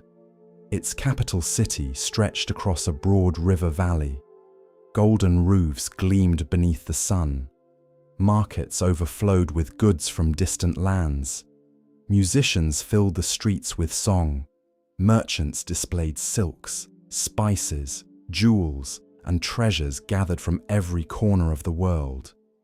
Visitors often stood speechless when they first entered the city. Everything seemed larger, brighter, more impressive. At the center of it all stood the royal palace. High walls surrounded elegant gardens. Marble walkways crossed courtyards filled with flowers. Fountains sparkled. Servants moved quietly through the halls. And within those halls lived Prince Ren. Ren was the only son of King Daichi. From the day he was born, people bowed before him. Servants obeyed him. Teachers praised him. Soldiers protected him. Every door opened when he approached. Every room made space for him. The prince never questioned these things. Why would he? They had always been true. He was not cruel, not intentionally. He simply assumed the world was arranged correctly. Kings ruled, servants served, nobles commanded, common people obeyed. The structure seemed natural, like rivers flowing downhill, like seasons changing, like the sun rising each morning. It never occurred to him that reality might look different from another perspective. One spring morning, the king summoned Ren to the throne room. The old king sat quietly upon his chair. Age had softened his movements, but sharpened his understanding. When Ren entered, the king smiled. "Sit." The prince obeyed. For several moments, neither spoke. Then the king asked, "What makes a good ruler?" Ren answered immediately. "Strength." The king nodded. "What else?" "Wisdom." The king nodded again. "What else?" The prince thought. Authority. The king smiled. Perhaps. The answer seemed strange. The king rarely said perhaps. Then the old ruler stood. I have a task for you. The prince straightened immediately. What task? The king's eyes twinkled slightly. I want you to leave the palace. Ren frowned. For how long? 30 days. The prince laughed, thinking it was a joke. The king did not laugh. Slowly, the smile disappeared from Ren's face. You are serious. Very. The king continued. You will travel the kingdom. No royal clothing. No royal guards. No royal titles. You will carry only what you can carry yourself. The prince stared. Why? The answer came softly. Because one day you may rule people you do not understand. 3 days later, Ren departed. He wore simple clothing, carried a small pack, possessed only a few coins. No one bowed, no one saluted, no one opened doors. The experience felt unsettling immediately. The first village he visited barely noticed him. The second treated him as any ordinary traveler. The third charged him for lodging. The prince could hardly believe it. Inside the palace, food appeared automatically. Outside, every meal required effort. Inside the palace, people anticipated his needs. Outside, no one cared. The lesson began immediately, though Ren did not yet recognize it. On the 7th day of his journey, he encountered an old beggar sitting beside a road. The man possessed almost nothing: a worn robe, simple sandals, a wooden bowl. That was all. The beggar sat beneath a tree calmly eating rice from the bowl. To Ren's surprise, he appeared content. The sight seemed impossible. How could someone with so little look so peaceful? Curiosity overcame him. He approached. The old man smiled. Good afternoon. The prince nodded. Good afternoon. Then he asked the question directly. Why are you smiling? The beggar laughed softly. Should I not be? The answer irritated him. Most people would be unhappy living like this. The old man glanced at the bowl, then at the sky, then at the tree providing shade. Perhaps. The conversation might have ended there. Instead, the beggar held out his bowl. Would you like some rice? The prince nearly laughed. The man possessed almost nothing, yet he offered to share. The gesture confused him. No, thank you. The beggar nodded and resumed eating. The encounter lingered in Ren's thoughts long after he departed. Several days later, fate intervened. A storm struck unexpectedly. Heavy rain flooded roads. Strong winds damaged buildings. Travel became dangerous. By evening, Ren found himself stranded in a small village. The only available shelter was a crowded community hall.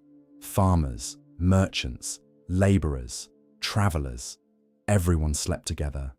The prince felt uncomfortable, accustomed to privacy, accustomed to comfort, accustomed to space. That night, he barely slept. Yet something interesting happened. The villagers shared everything: food, blankets, stories, laughter. When one family ran short of supplies, another family helped. No one seemed concerned about status, only need. The prince watched carefully. The lesson remained quiet, but it was growing. Several weeks into the journey, Ren arrived in a mountain town. There, he unexpectedly encountered the beggar again. The old man sat near a market. The same bowl rested beside him. The same calm expression filled his face. The prince laughed. How are you everywhere? The beggar smiled. How are you? The answer surprised him. No one had asked that question sincerely in a long time. People usually asked what he wanted, what he needed, what he commanded, not how he was. The prince sat beside him, something he would never have imagined doing a month earlier. For several hours they talked. The old man spoke little about himself. Instead, he asked questions. Thoughtful questions. Difficult questions. Questions that lingered. Eventually, Ren asked, "Were you always a beggar?" The old man smiled. "No." "What were you before?" "A merchant." The answer shocked him. The man explained. Years earlier, he possessed wealth, property, success, influence. Then a series of misfortunes destroyed everything. At first, he suffered terribly, not because he lost possessions, because he lost identity. Eventually, he discovered something unexpected. Peace remained possible, even without status, even without wealth, even without recognition. The realization changed his life. The prince listened carefully. The story disturbed him, because it challenged assumptions he never questioned. Toward the end of the 30 days, Ren visited one final village. The harvest had failed there. Food remained scarce. Many families struggled. Yet despite hardship, the villagers organized a shared meal. Everyone contributed something, even if only a little. An old woman brought vegetables. A farmer contributed rice. A fisherman offered dried fish. Children carried water. The meal was modest, yet the atmosphere felt warm, generous, human. While eating, Ren noticed something remarkable. No one asked who possessed the most. No one demanded special treatment. No one cared about status. The hungry received food. The tired received rest. The sick received care. The simplicity moved him deeply. For the first time, he understood something. Human worth and social status were not the same thing, not even close. On the 30th day, Ren returned to the palace.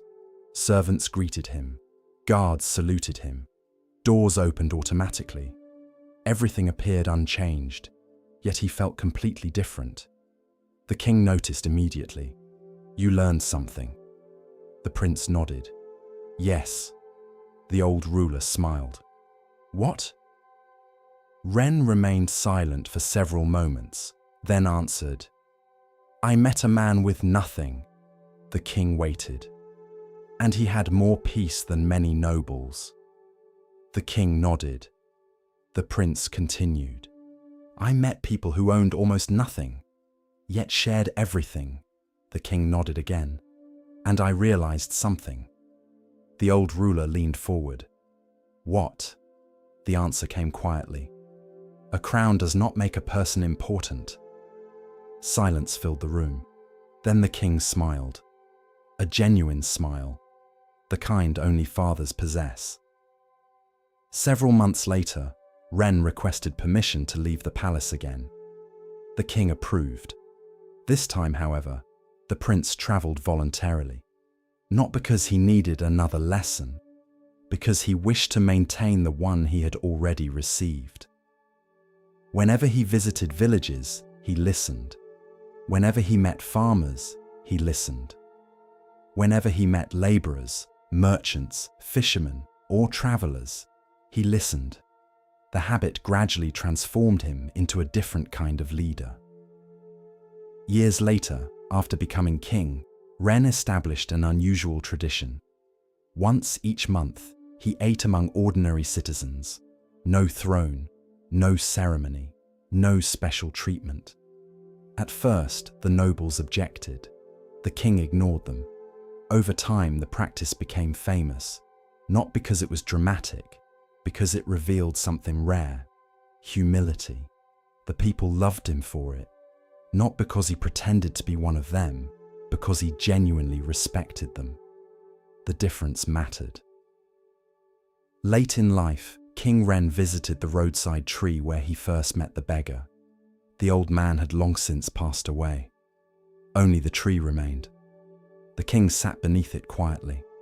For a long time he remembered. The bowl, the rice, the offer to share, the lesson. Then he smiled.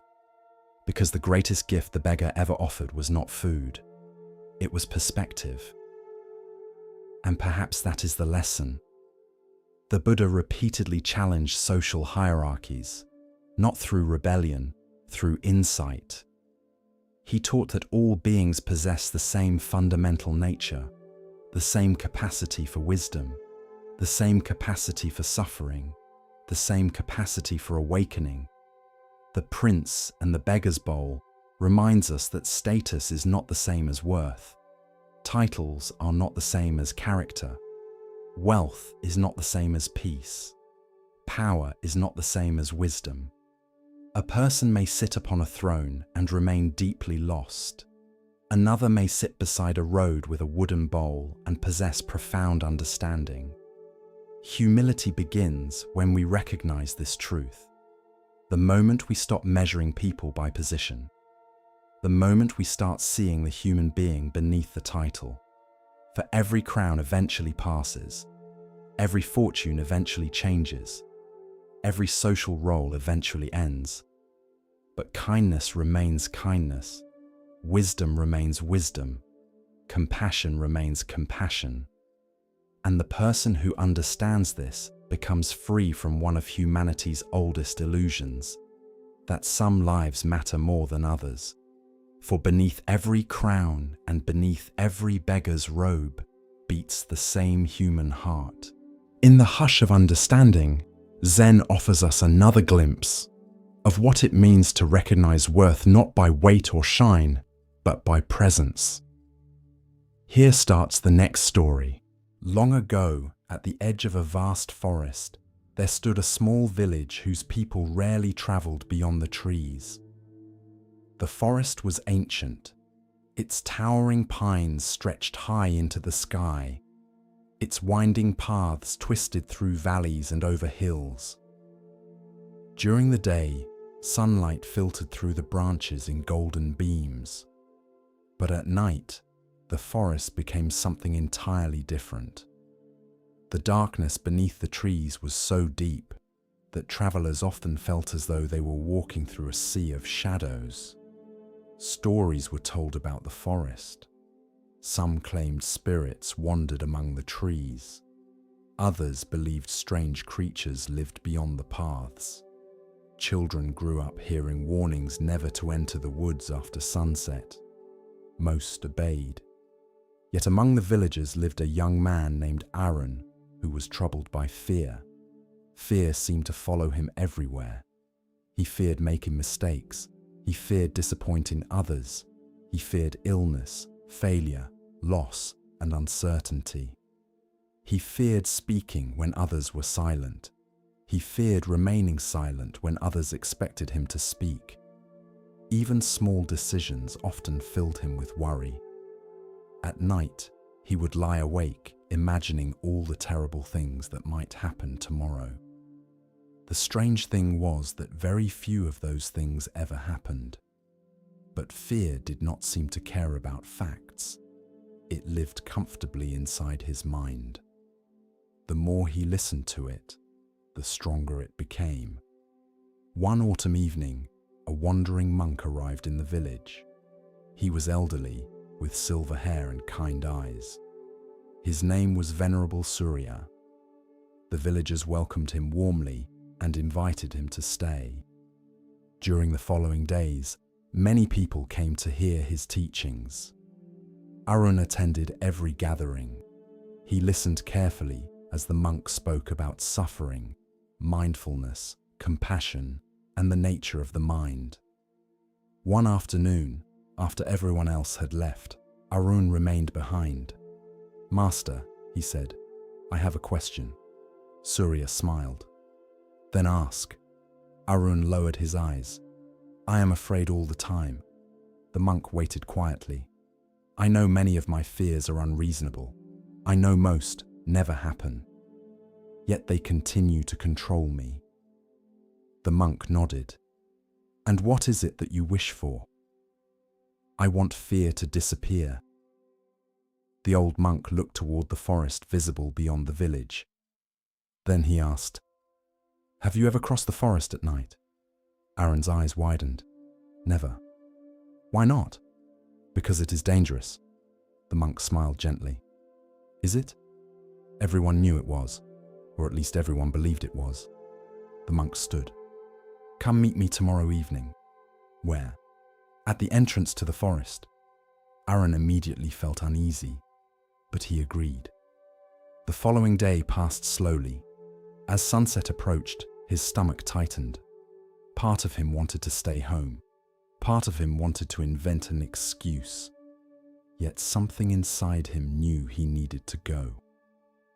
When evening arrived, he found Surya waiting at the forest's edge.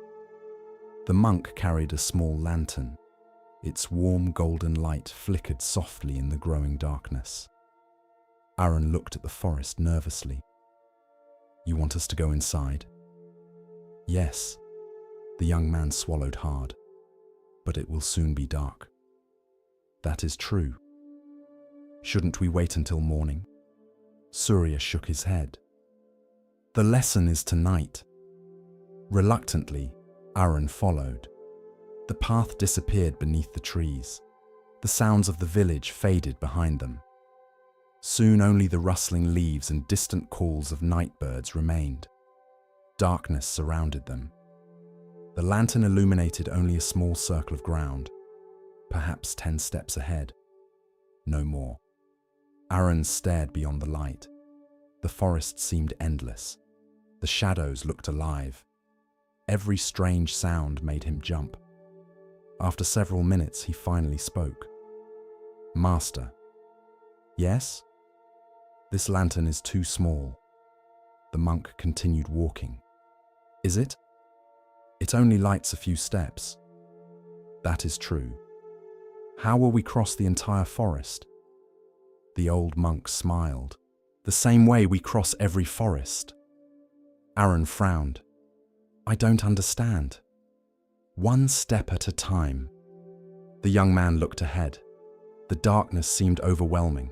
The path disappeared completely beyond the lantern's glow. But I cannot see the end. You do not need to. They walked in silence. The lantern illuminated the next few steps, then the next few, then the next. Hours seemed to pass. Gradually, Aaron noticed something surprising. Although he could only see a short distance ahead, he never lacked enough light for the step he was currently taking. The lantern never showed him the entire journey, yet somehow the journey continued. Eventually, they reached a small clearing. The moon shone overhead. Surya sat upon a fallen log. Aaron sat beside him. For a while, neither spoke. Then the monk asked, What troubles you most about the future? Aaron laughed softly. Which part? Any part. The young man thought carefully. I worry about losing my family. The monk nodded. What else? I worry about becoming ill. What else? I worry about failing. What else? Aaron continued listing fears, one after another. Some were large, some were small, some were likely, some were highly unlikely. Eventually he ran out of things to say. The monk listened patiently to every word. Then he lifted the lantern. Tell me, he said, how far can this lantern shine? Only a few steps. And yet we crossed much of the forest. Yes. Could we have crossed it if we had refused to move until we could see the entire path? Aaron shook his head. Of course not. The monk smiled. That is how many people live.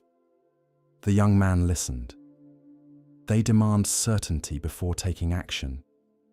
They want guarantees before making decisions. They want complete visibility before beginning a journey. The monk looked into the darkness surrounding the clearing. But life does not work that way. Aaron felt something stir inside him. The old monk continued. The future is like this forest at night.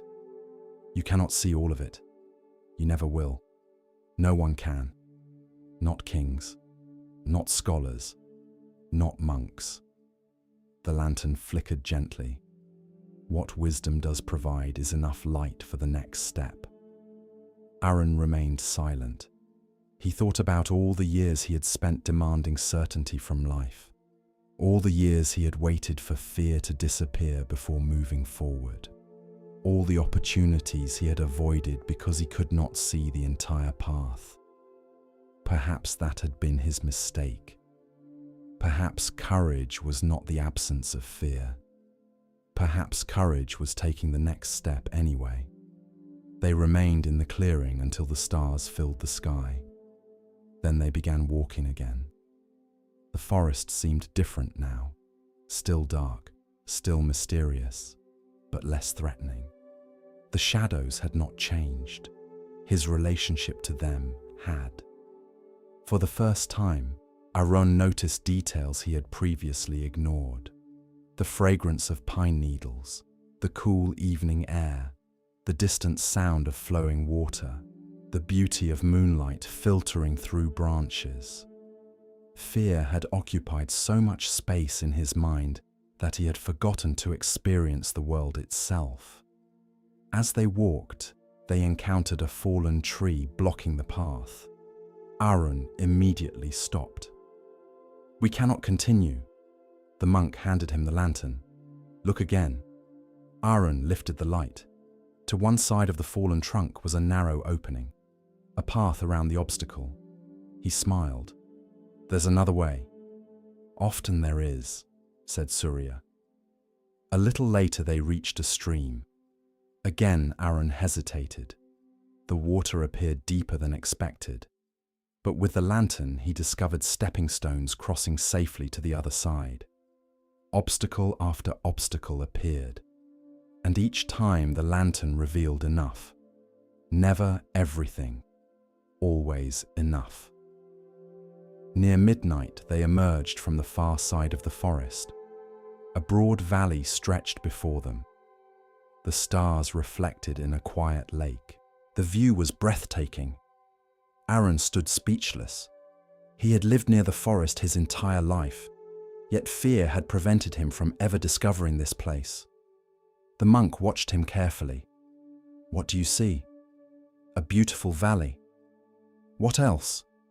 Aaron thought for a moment. Then he smiled. "I see what fear has hidden from me." The old monk nodded. For several years after that night, Aaron often carried a lantern, not because he needed it, but because it reminded him of the lesson. Whenever fear appeared, he asked himself a simple question: what is the next step? Not the next 100 steps, not the entire future, just the next step.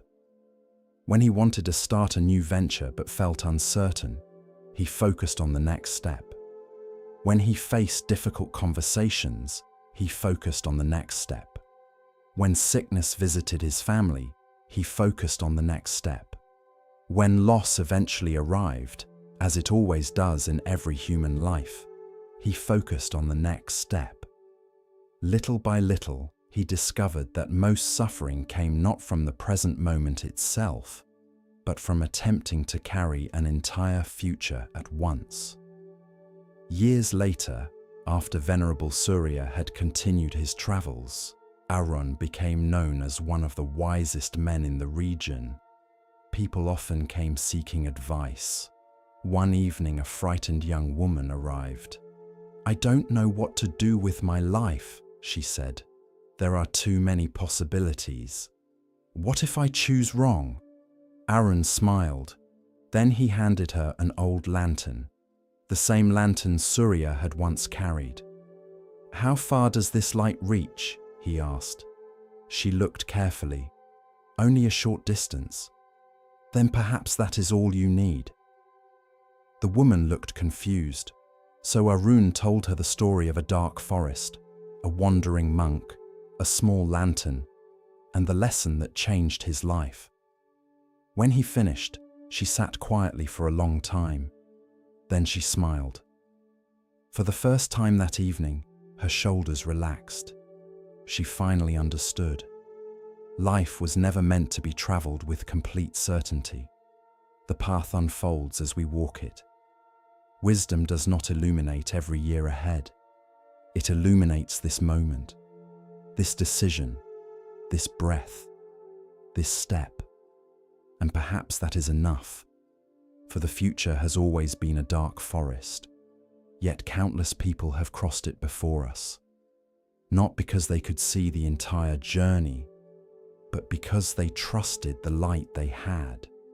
And so, whenever fear whispers that you cannot continue because you cannot see the whole path, remember the little lantern.